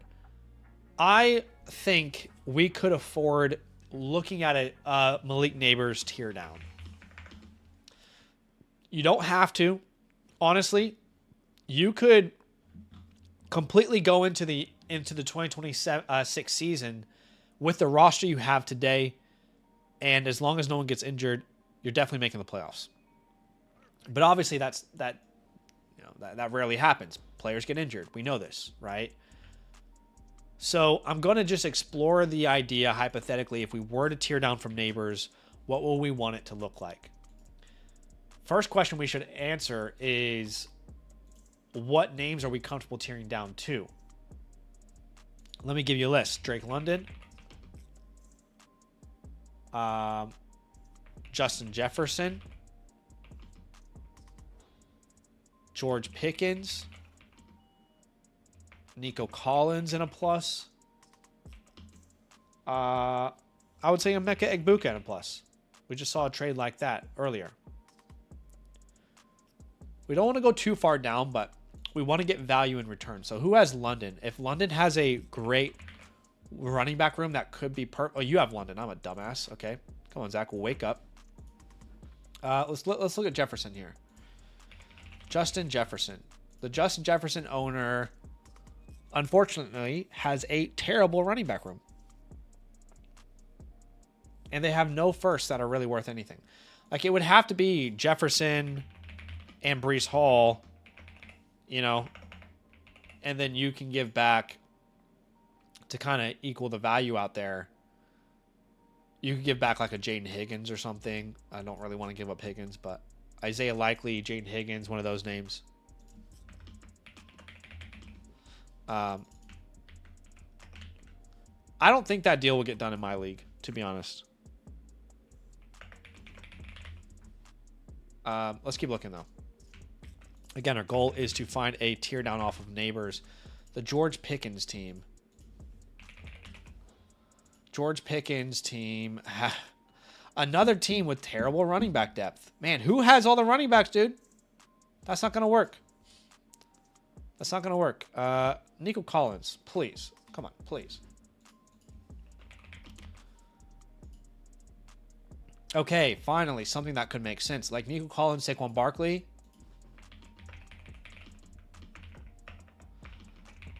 I don't think you can get more on top of that, but you know, is there some small tier that you could move into? I'm just wondering if you could do like an Addison and a McConkey swap on top or something. Like that's probably the most that you could net if you got like a Brian Thomas or a Lab McConkey. And you would have to swap that probably with, I would say Addison. I don't think Higgins is possible, but you could try Higgins. Actually, you would want to do Jaden Higgins because you're getting Nico Collins. Yeah. Ideally, you're not betting on both guys in that offense. But that's one that could legitimately make sense for you as a contender who has, by the way, no firsts. can't be too picky there. Emeka Egbuka and Chase Brown is an awesome idea. I like that a lot. You could probably net more.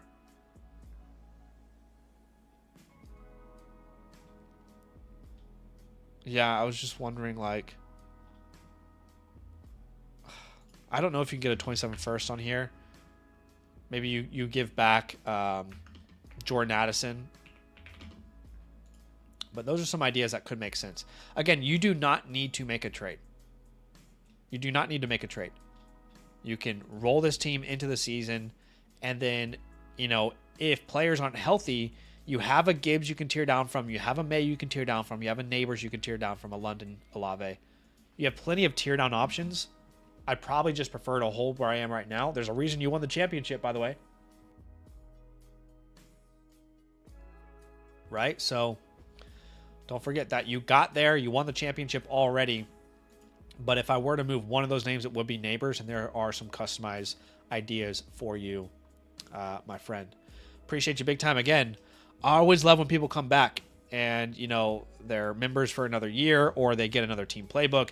And it just is validation that, you know, these reviews are helping people. And, you know, that's my ultimate goal here at all times, is to make sure that anytime someone gets a team playbook for myself or gets a review, I always want to make sure that, you know, they're going to leave walking away saying, okay, I liked that review. It was worth my time. Let's look at Freslinger, a Dynasty 1 quarterback, 12 team start 8. Dynasty 1 quarterback, 12 team start 8. So that's a smaller starting lineup. You're currently ranked 7th. He says, hey, Zach, I took 3rd last year and looking to try and stay competitive, but also looking to try and offload Pickens if the offer is good. Rice, Jacobs, Dak. Only have 1 pick this year, so trying to get capital for this year and next year. Smart or not? I've done this every year. I like your feedback. Thanks. Awesome. Well, we can definitely have a look at those names that you're trying to move off of, and we can decide whether there's a trade out there that might make sense for your team. You're currently ranked 7th, and we've only got 1 draft pick, which is the 210. So at quarterback, you're currently ranked 9th, 5th at running back, 7th at wide receiver, and 5th at tight end. And again, you know, this is another team where, again, just being honest with you, there's no point in me going to a war room. You only have the 210. War room's all about what do you do with your 2026 rookie picks or the current year rookie picks, right? You have the 210. You can't do that much with it. We'll go to the chalkboard for that. Now, correct me if I'm wrong. Actually, you might not be here. Let me know if you're in the chat, but I believe you don't have your own first. Those are 2 firsts, but they're not your own. So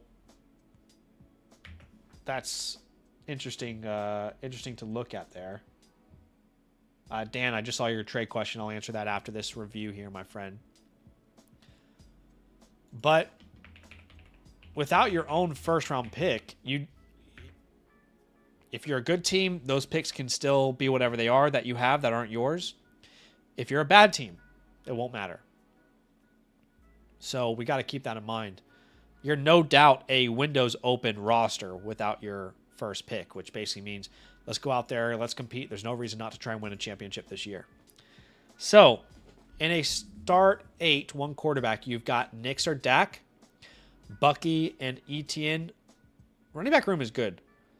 At wide receiver, let's say Pickens, Higgins, Kraft, and then you can only start 2 more names. And those 2 more names are between whatever 2 running backs you didn't start, as well as Rice, Wilson, Adams. I mean, this is a good team.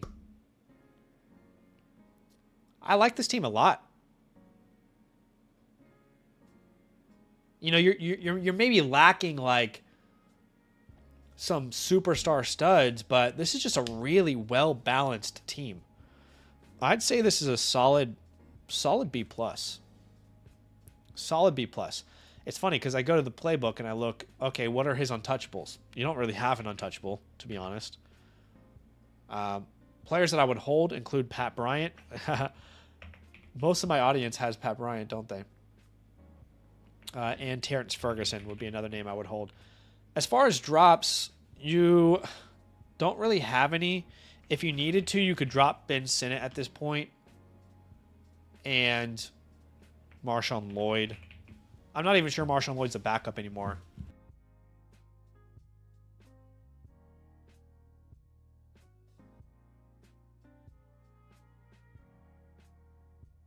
Sorry, I had to blow the nose there. Again, fighting the flu. Fighting the cold right now.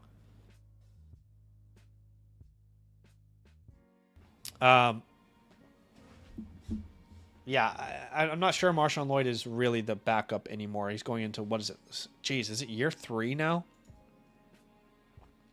However, on your waiver wire, Jalen McMillan should definitely be rostered, my friend. Malik Willis is also a name that's worth rostering in a lot of leagues. You decide if that's worth it in your league, but I think Jalen McMillan and Malik Willis are definitely worth rostering off the waiver wire, dude. 100%. Okay, so your question when you submitted this was, you know, let's reread it one more time. Trying to stay competitive, but also trying to offload Pickens, Rice, Jacobs, Dak. Look, I'll be honest. We'll look at offers for Pickens. Rice to me is not a sell right now, and Jacobs is not a sell right now, and Dak is not that valuable in a 1-quarterback league. So I'm just going to say I think it's a bad time to sell Rice, Jacobs, Dak. For George Pickens, we can look at some offers. We can come up with some ideas here. Now, like I said in the previous review, keep in mind, my friend, we're in March. You only start scoring fantasy points in September. So even if you don't get a review done right now, or sorry, a trade done right now, you still got plenty of time. And I just Jacobs is going to be more valuable in season. He just is. Right? That's my opinion, at least. Let's look at moving off of George Pickens. To be honest, man, again, looking at your team. So let's remind ourselves, it's a start 8. We're starting Bo Nix. We're starting Bucky, Etienne, but we could start Judkins or Jacobs as well. Pickens, Higgins, Kraft, and then our last 2 flex spots are probably those 2 running backs or Rashee Rice. At minimum, we'd have on our bench Rashee Rice, Wilson, Adams, and maybe a running back. I wouldn't be opposed to tearing up with Pickens if I were you. Like, if we can use Pickens and maybe Bucky and you keep Josh Jacobs, I'd be curious to know what sort of tier up you could get there. But let's just say, like, look, if you're going to sell George Pickens, right now he's like equivalent to the 2026 102 range. If you were to sell him for future picks, you'd probably want an early to mid 2027 first plus a second. Or I think you'd want 2 future firsts. Now, if you're going to package him with Bucky, because like the only other thing I could do is tell you to like, hey, punt 2 equivalent names, get an Igbuka or a Nico, but you're really just pivoting there. You're not gaining anything back in return. I'd like to try and see what we could get with a Pickens-Bucky combo. So let's have a look. I don't think that Pickens and Bucky gets you JSN. I'm not going to tell you not to try it, but I don't think that gets you JSN. I bet you if I went to like KTC, this would probably say equivalent value. But we all know that this website is dog shit. Sorry. It's fine. That's not nice. It's fine. It's actually it's a useful tool. Yeah, they say it's pretty much about even. So if your league uses uses KTC, then great. Let's keep looking. I shouldn't have been that rude, okay? I shouldn't have been that rude about KTC. Puka Nacua. I'd like Puka Nacua there. Maybe you can ask for like something small back like Ja'Cory Krosky Merritt. You know, something small there. Amon-Ra is interesting. What if you could do like Amon-Ra St. Brown and Ken Walker, and you give back Josh Jacobs on top? I don't know if that works though. I don't think you're getting enough in return now. Yeah, maybe that's not a good structure. Let's keep looking. CD, I don't know. I just don't want to tear up the CD. I just think they could average a similar point per game. Neighbors isn't a bad idea. Neighbors isn't a terrible idea there. Nico isn't a tear up. Jamar Chase would be great. And I would argue that team probably needs to do a trade like that. They do not have the depth that you have. In fact, if you need to add on a Michael Wilson or something to get that done, I'm not opposed to it. Obviously, try without, but maybe he gives you back like a Juwan Jennings or a Chuba Hubbard, right? Let's see if there's any other teams that make sense. No, not with Burden, not with Wilson. No. So those would be the main deals that I would say make a lot of sense. Again, I don't think it's a good time to sell Rice. He's not going to get you a top 5 pick in this year's draft. Well, you would need a top 4 pick anyway, because it's one quarterback. Jacobs is going to have more value in season, and Dak is really not worth anything. I mean, is there anyone in your league who actually has a quarterback need? Dak or Jordan Love? I don't know. Like this guy, maybe.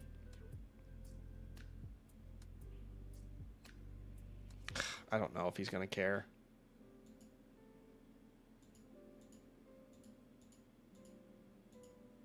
Yeah.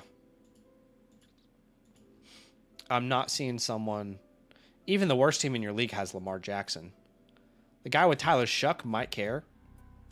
But what's the most you could do? Like, Zay Flowers? Dak Prescott for Zay Flowers? So, yeah, your options are a little bit limited there. But, yeah, man, I appreciate you letting me look at the squad. It's a really good team. And don't steer off this course that we've got you on. Don't steer off this direction where you're trying to win everything right here, right now. You are a legit contender to win it all, my friend. A legit contender to win it all. To take home all the glory. Michael says, love the site and all the data so far from everyone. I assume that's the Flock site, right? But thanks, man. We're very proud to be a part of it. Some of you guys will know what the Flock site looked like when we first joined. It's a completely different site now. I mean, it's just gotten so good. All right, I'm going to jump into this trade question here. Again, I am doing some team playbooks right now. If you want to get a team playbook from me, there are 3 options on the Flock Fantasy website. You can check out the link that is pinned in the chat. You can get a live team playbook by default. The tier 2 is priority pass, which skips the queue. Tier 3 is a pro pass, which doubles your playbooks. Now, I would say by far the best bang for your buck is going to be becoming a promo code LAND annual Motherflocker member. Not only do you get the live team playbook, the war room, 6 trade question vouchers, the rookie report, the trade dial, all that, but you also get to be a part of our dynasty leagues, our LAND community dynasty leagues that we have every single Monday. If you become a promo code LAND annual Motherflocker member, I will fast track you into Hades League, which is being raffled off tomorrow. All right, let's look at this trade question from Dan. Dan says, other team trying to offload Lamar for Burrow plus picks. Is it worth it to move? Other team trying to offload Lamar for Burrow plus picks. I don't think I would do this. Look, I love Lamar Jackson, but I love Lamar Jackson, but I kind of view these guys very similarly. Like if Lamar Jackson, let me actually explain this in a different way. We have a real ADP from our dynasty leagues so far this offseason. Okay,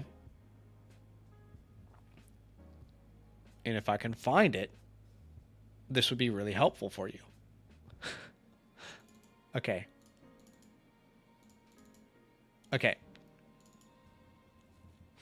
So right now in real draft ADP, Lamar Jackson is consensus the 201 in a startup, the 13th overall average player. Joe Burrow is consensus 202. He goes 2 picks later in a startup, and actually on average, he's the 14th overall player drafted. So really, on average, there's like 1 spot between those 2 guys in the startup. I would much, much rather have Joe Burrow on the 105. It's not really close, to be honest. Like the most I would probably move on top of this is like a second. And even then, I probably want a third back. I'm not 100% certain.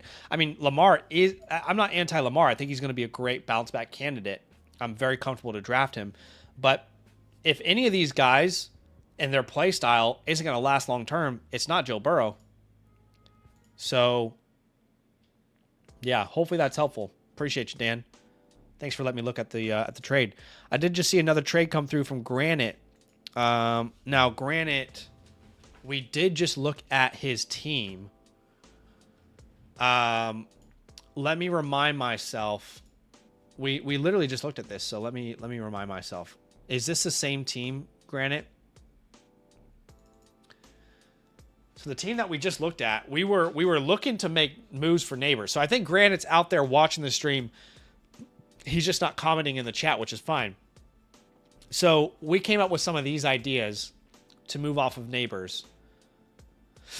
And the trade that he has come back with is Hampton and Marvin.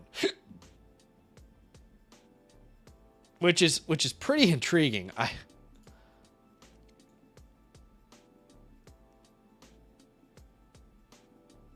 I'm not going to lie. That's a pretty intriguing offer. I'm not a big Marvin Harrison guy, though. But it's such good value. I almost feel like, why not? I'd be cautious. I don't want the, what's the saying? I don't want the fish to get off the hook here type of thing, but this is pretty intriguing, honestly, man.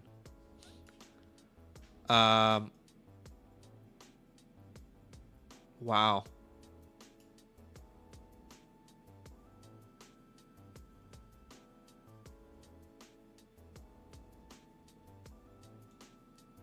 I wonder, I mean, how far do you think you can push this? Do you think you can do a first and second swap, but you don't have a second?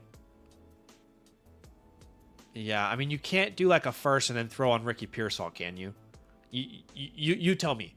What do you think's possible here? Like, would he go for like a Higgins if you added a first? Would he go for like an Addison if you added his first? Overall, like, I think this is pretty fair. with the expectations we have for Hampton. Obviously, Neighbors is the best player in this deal, but for what we were trying to accomplish, it's pretty fair. I'd be curious to see how far you can push it. I don't want you to get a trade rejected or something, but yeah, that's how far I'd try to push it, man. Mike likes it too in the chat. So, yeah, hopefully that's helpful.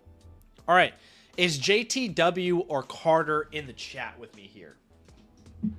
Is Carter or JTW in the chat?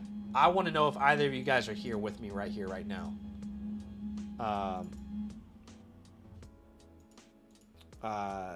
Neither of you have a priority pass, but I just want to see if anyone's in the chat with me. Because I might save one of your reviews for tomorrow night stream. John Watson's here. Is that you? You're JTW, aren't you? I assume. I assume you're JTW. All right, let's have a look. JTW0609. Just confirm with me that's you. Okay, you're both here. Okay, awesome. Okay, JTW0609. Team name is the Haggle King. Team name Haggle King. Team rank. You're currently ranked 7th in this league, by the way. And we are in a 1 quarterback, 10 team start 8. 1 quarterback, 10 team start 8. That's a smaller starting lineup, so depth is not going to matter as much in a format like this. He says the 2027 is very likely the 101. I keep spinning my wheels with what to do. Thanks for the voucher and advice. Of course, man. Let's have a geese. So another team, this is 3 teams in a row where we're probably not going to go into the war room just because you have the 309. It's not going to make an impact on what your offseason looks like, right? 2 firsts. Are you saying the first that you have that's not yours is going to be the 101?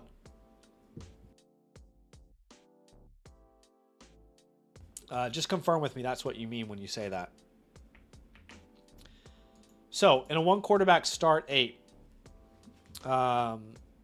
you're starting Daniels, Bijan Jacobs, Thomas Smith Kincaid, AJ, and then one of Watson, McMillan, Worthy, Ayuk, Coker maybe, Downs maybe. Man, this is super interesting. I don't really love the depth of a team like this. You've got a lot of question marks on this team. You have no running back 3. You have really you're really top heavy as well. Like the Daniels and Bijan are carrying this team pretty hard.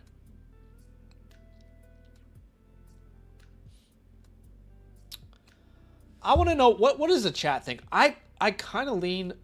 It's hard because you don't have your 27 second. Do you guys have a 3-round draft?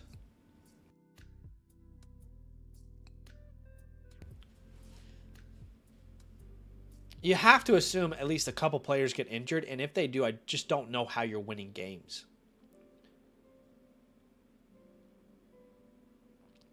Like, it's fine in a 1 quarterback to have Daniels, Bijan, Jacobs. But then we don't know if Brian Thomas is going to be reliable. Devonta Smith, A.J. Brown were up and down all year. You don't have a tight end that we can really point to that we can trust.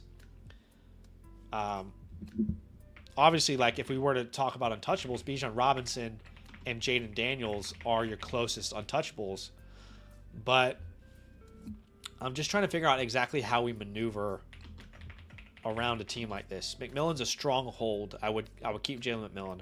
I would keep Brandon Ayuk at least until he signs a contract, and then maybe you can find a buyer for him. As far as players that you can drop Bond if you want to. I think you could probably drop Marshawn Lloyd if you wanted to free up space. You don't have to. On the waiver wire, Malik Willis could hold some value. And Devon Bailey is interesting enough for me to probably pick him up over Bond. But if you're young and you're like, you know what, I just don't care to hold Bailey, then that's fair enough. John says, I paid a ton to try and compete last year, struggling this year now. Yeah.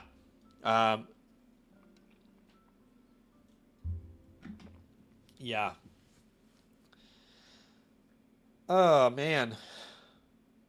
The thing is, if you want to compete this year, I think you're going to have to send your first round pick in 2027. The way this team is currently constructed, and even then, man, I'm not 100% sold. Again, it's a start 8, isn't it? So, Daniels, Bijan, Jacobs, Brian, Devonta, Kincaid, AJ. That's 7. And then we send our first for another flex, probably a running back. But then you have to assume at least a couple injuries happen. I don't know where everyone else is. I know you don't have your second. At least you have your first. I think I'd punt this. Can't. Let's hear a little bit from the chat, but I think I would punt this.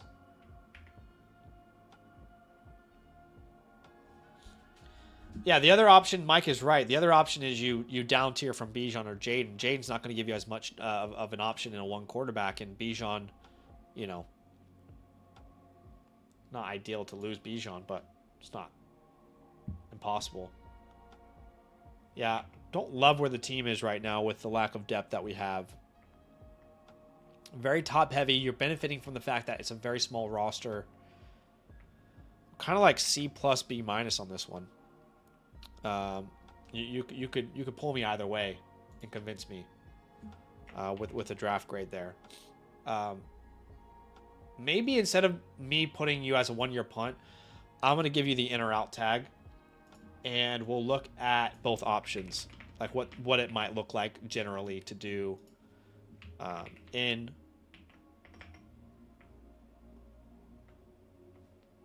It's weird. In, out.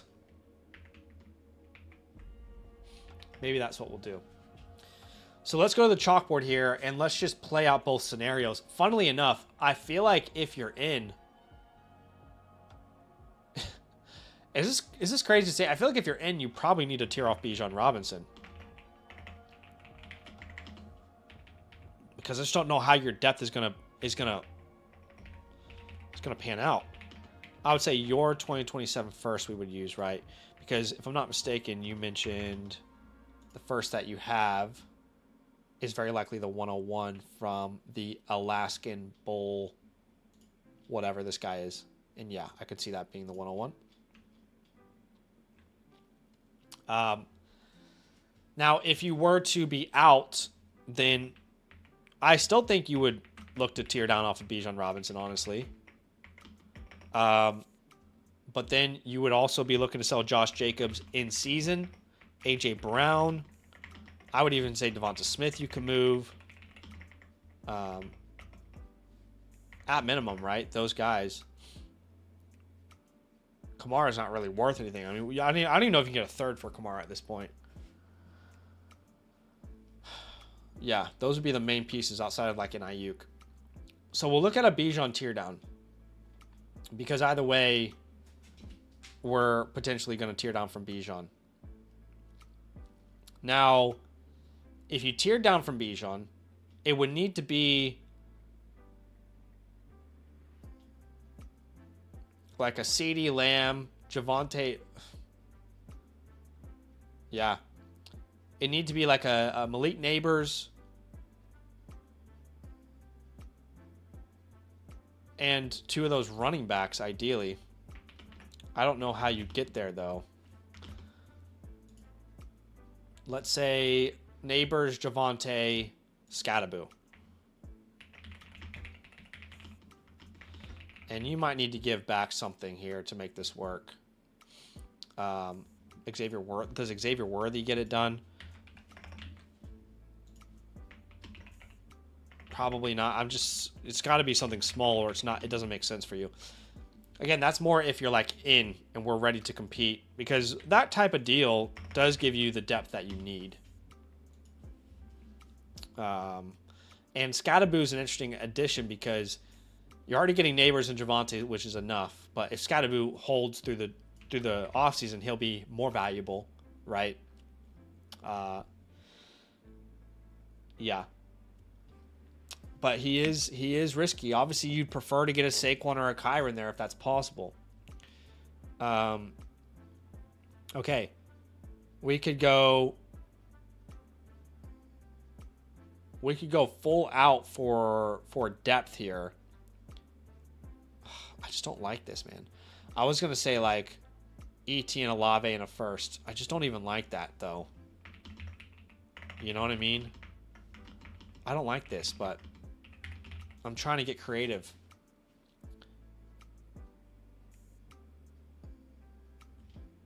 You know, maybe we probably need to get Colson Loveland involved. Is there a tight end premium in this? Yeah, there is. So we get Colson Loveland involved here. Could you send Kincaid away and get Loveland back? That's probably pushing the absolute max that you could return on something like that. I would be curious if you could get a package like ET and Olave Loveland. Still not obsessed with it. Maybe that's Bucky. Yeah, it's not ideal, honestly. It's not ideal. So far, I'm not loving these like contending trade ideas. Taylor, Nico, I don't like that. Yeah. Okay. Genty Jefferson would probably be enough for me. And I think that's possible in plenty of leagues. That's one that lets you go into the season and be flexible. You know, you get a deal done like that, you go into the season and you can see if you're a competitor, or mid-season you can trade and tear down. I like that one a lot. Hampton, London, another one that I really like.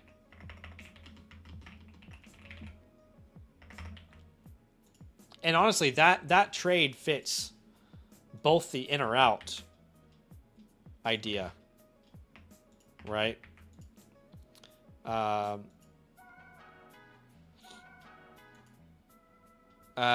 Keep in mind, Bijan Robinson has been drafted over Drake May in more of our leagues that we've done, real leagues, in the last 3 or 4 weeks. So my community, at least, is valuing Bijan Robinson over Drake May almost consistently. You got to get a big old haul for Bijan or Gibbs. You're not going to be able to tear down to Gibbs, obviously. If you're completely rebuilding, then you could do like a Judkins 102 and a 27 first. That's like the completely rebuilding side of it. I think at minimum, that is what you could get back in return. I don't know if you could even push it into like the 106 on top. You know your league a little bit better than me. It's a 1 quarterback league. It's a start 8. If Bijan is more valuable in any league, it's this. The only league he's more valuable in is a start 7 version of this league. You know? You got to get a haul. Otherwise, don't trade him. This guy just doesn't have the assets to do it. Yeah. Those are your main options there, I would say. I mean, Ken Walker doesn't even make sense because what else are we going to do to like kind of equate value there? Okay, alternatively, you can send your 27 first. If you were to compete, you know, you can go get a veteran like a Javonte, a Saquon. Yeah. But I think Bijan is really the way that you would tear down. So again, if you're going to be in, a lot of these deals make a lot of sense. The Hampton-London deal makes a lot of sense as well. For Josh Jacobs, if you're out, you want a 2027 first, really anywhere. Same thing for A.J. Brown, and same thing for Devonta Smith. So there's 2 pathways you take here. You tear down off of Bijan to compete, or you tear down off of Bijan to completely rebuild. Those are your rebuilds. All right, and then ideally you're looking, if you go this route, then you trade Bijan and Jacobs, A.J. Brown, Devonta Smith, and you net back at least 5 first-round picks and some players that you like. You know what I mean? So hopefully that's helpful. Let me know if you have any questions, if there's anything I didn't address well enough, John. But that's the route I would take, my friend, if I had your team. And you're in a tough spot. I'm not going to lie. Like, you're in a tough spot, but it could be worse because you have a pick that looks really attractive next year. You've got Bijan Robinson, which is probably the most valuable player in this format. You know? So, yeah. I hope that's helpful, man. Appreciate you letting me look at the team. He says, love it. All right, do we got Carter in the building? Is Carter in the building? Let me know if you're here, Carter. I know he said earlier he was. So let's have a look at Carter's team. Now, Carter is in a Superflex Start 10. So this is a completely different league to the one that we just looked at, right? That's the beauty of Dynasty. Like, there are... Wait a second. Is this a land league? Is this a land league? What is this in, like, is this the Hercules League? Let me know.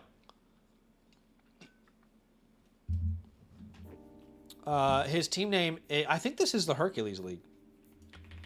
His team name is Carter, and you're currently ranked 4th. And this is a 12-team Superflex Start 10. So that's the middle ground. You've got, I would say, I know it is 3 flex spots in that league.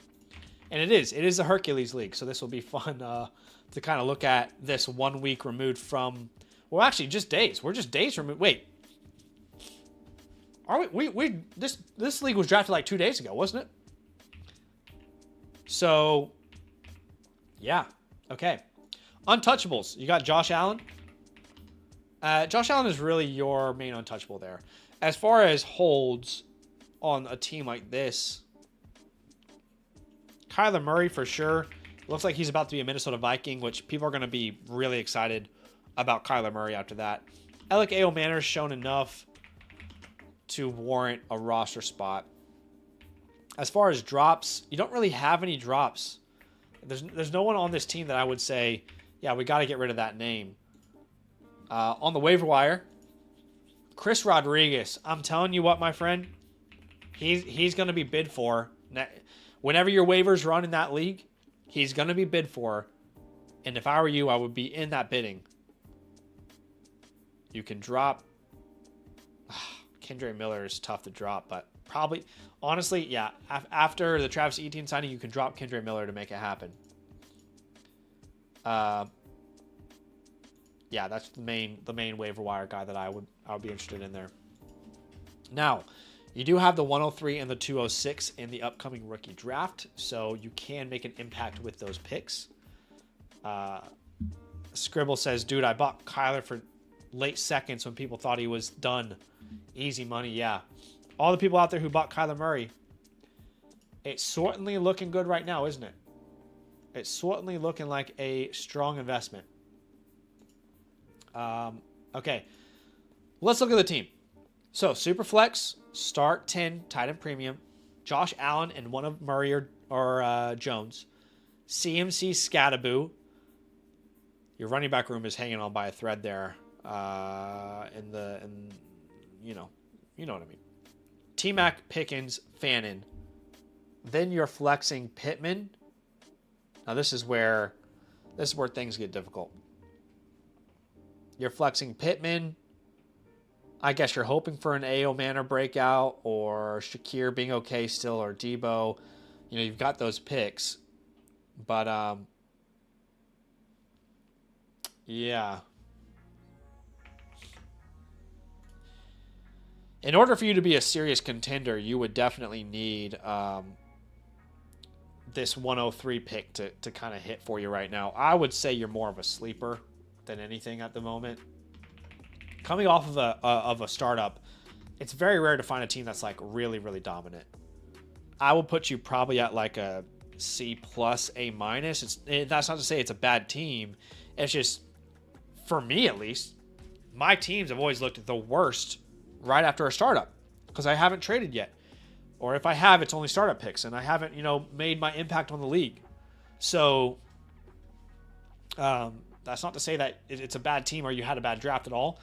It's just typically your teams, my teams, I will speak for myself, are at their worst when the draft finishes. Looking at the war room, at the 103, you definitely don't need a Mendoza. So it's one of the big 3 wide receivers. which Carnell, Tate, Lemon, or Tyson would be a great addition to your team. We can look at tearing down. However, I will say to you, my friend, everybody in your league watches this guy right here. So, the idea of us trying to tear down when everybody in your league is hearing this guy say the 103 and the 105, I don't care which pick I have, probably not going to be very effective, unfortunately. At the 206, we're kind of in this range.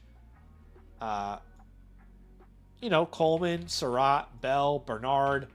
It's a big old list of players that could potentially be there. If you were to sell the 103, I'd be interested in like a receiver plus a running back. Maybe you package the 103 and the 206. We'll look at that in a second, but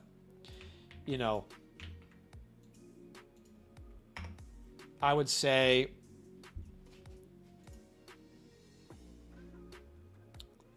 I almost want to say like Bird and Montgomery, but Montgomery's just not up to task there. Does Joel doesn't really have a receiver that makes sense. Marvin Walker, I don't know. I don't think that's possible anymore after he signs with the Chiefs. That was probably possible before, like 2 months ago. Nico Jacobs. Nico Jacobs could, if you added that 206 on top of that, you're going to find it hard to trade in this league, I think, because everybody's watching me. So the ideas that I'm giving you, most people probably are already thinking that way. Like a Dunze and a Javonte would be awesome too.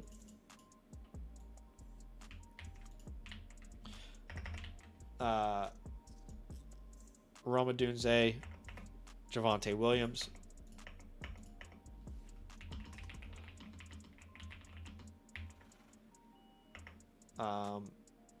And then what else did we say? We said, Rice is not.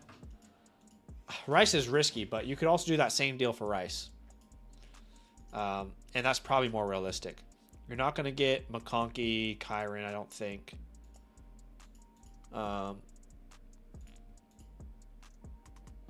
Higgins, Bucky, maybe, but I doubt that's possible. Egbuka, Etienne, probably possible 2 months ago, not anymore. So yeah, those are probably your options there. But again, not only is it really hard to trade right out of a startup, but it's hard to trade when everybody's listening to the same guy's content. So keep that in mind. Now, as a sleeper, you're really going into the season with the expectations that you're not going to compete, but if you do, it's just a bonus on top. But I mean, how can I look at this team actually with Josh Allen and CMC and tell it not to compete? Yeah. I mean, in a way, with CMC, Allen, the problem is we don't know what Scadaboo is going to be. If Scadaboo ends up not having his job, I would probably lean towards like tearing off of Allen and trying to sell CMC with a team like this. You know what I mean, Ryan? Like, or Legend, sorry. This is you, right? So this kind of hinges on Scadaboo's status, because if Scadaboo is a starter, it would swing me into trying to compete. But if Scadaboo, if they draft Jeremiah Love, I'm probably tearing down from Josh Allen and selling CMC.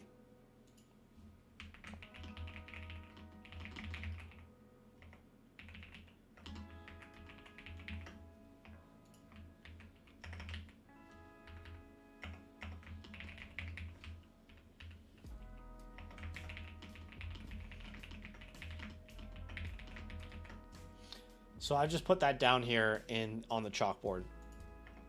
All right, if Scadaboo's a starter, we compete. which means we send the 103 and the 206 away, and we try and come up with one of those packages that we mentioned, right, in the war room, like the Nico Collins, Josh Jacobs, the Roma Dunze, Javonte Williams, those type of deals where, you're getting 2 clear starters for this price. Now, if Scadaboo's replaced, we're going to try and tear down from Josh Allen, and we try and sell CMC. You'd ideally want a 2027 mid first, and keep in mind, likely to gain, I'll just say this, like, CMC is likely to gain value as we get closer to the season. Because everyone's going to be talking about, why can't he repeat? Why can't he be the quarterback, running back one again? You know what I mean? So, yeah. Now, if Josh Allen, you're trying to tear down from him, it's really hard to do that coming off a startup. But yeah, see, like the guy who like Ben here has no running backs. Like, you can't ask for Caleb Williams and Luther and something else in the first. Like, it's hard to do that. It's hard to tear down. Sorry. But I would say tear down, and then I'll give you a couple options that could make a lot of sense. So if we're going to tear down, obviously Jaden Daniels, Joe Burrow, Jackson Dart is might give you the most value. Jalen Hurts could give you a huge amount of value.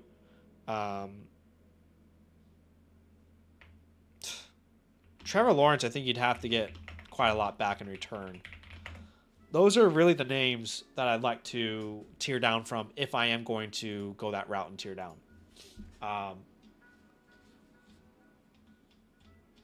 Let me make sure I'm not missing any names.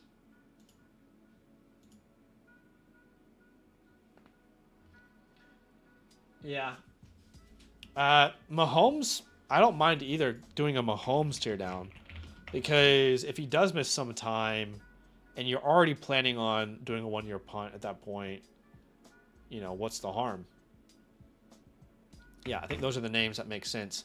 I'll quickly look at the Mahomes team. What you don't want to do is do this trade now and then Scadaboo's a starter and then you're like, okay, damn. But yeah, I would need Patrick Mahomes, a 27 first.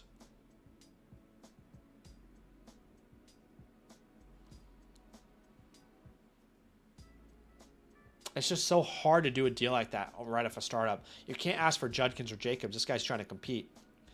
Mahomes and 2 firsts probably isn't possible.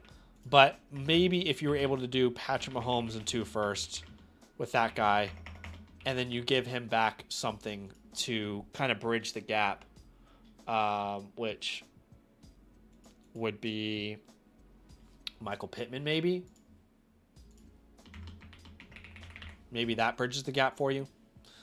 And then if Mahomes misses part of the year, you can just punt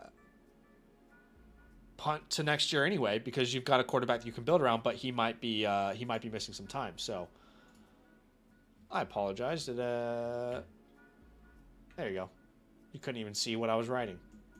Okay. Does that make sense? Let me know if you have any questions. Let me know if there's anything I didn't cover well enough there. But yeah, I appreciate you big time, my friend. Mike says he wants to see a Zeus League on the stream. This is a LAN league. Yes, it is. Yeah, Mike, he's expected to sign with the Vikings. We'll see if that happens soon. Legend says, sounds great. I like the ideas a ton. All right, I appreciate you big time, my friend. You've probably heard this already a couple times on the stream. I apologize if you have already, but anybody who got a team playbook done today, we should have those ready for you within the next 3 to 4 business days.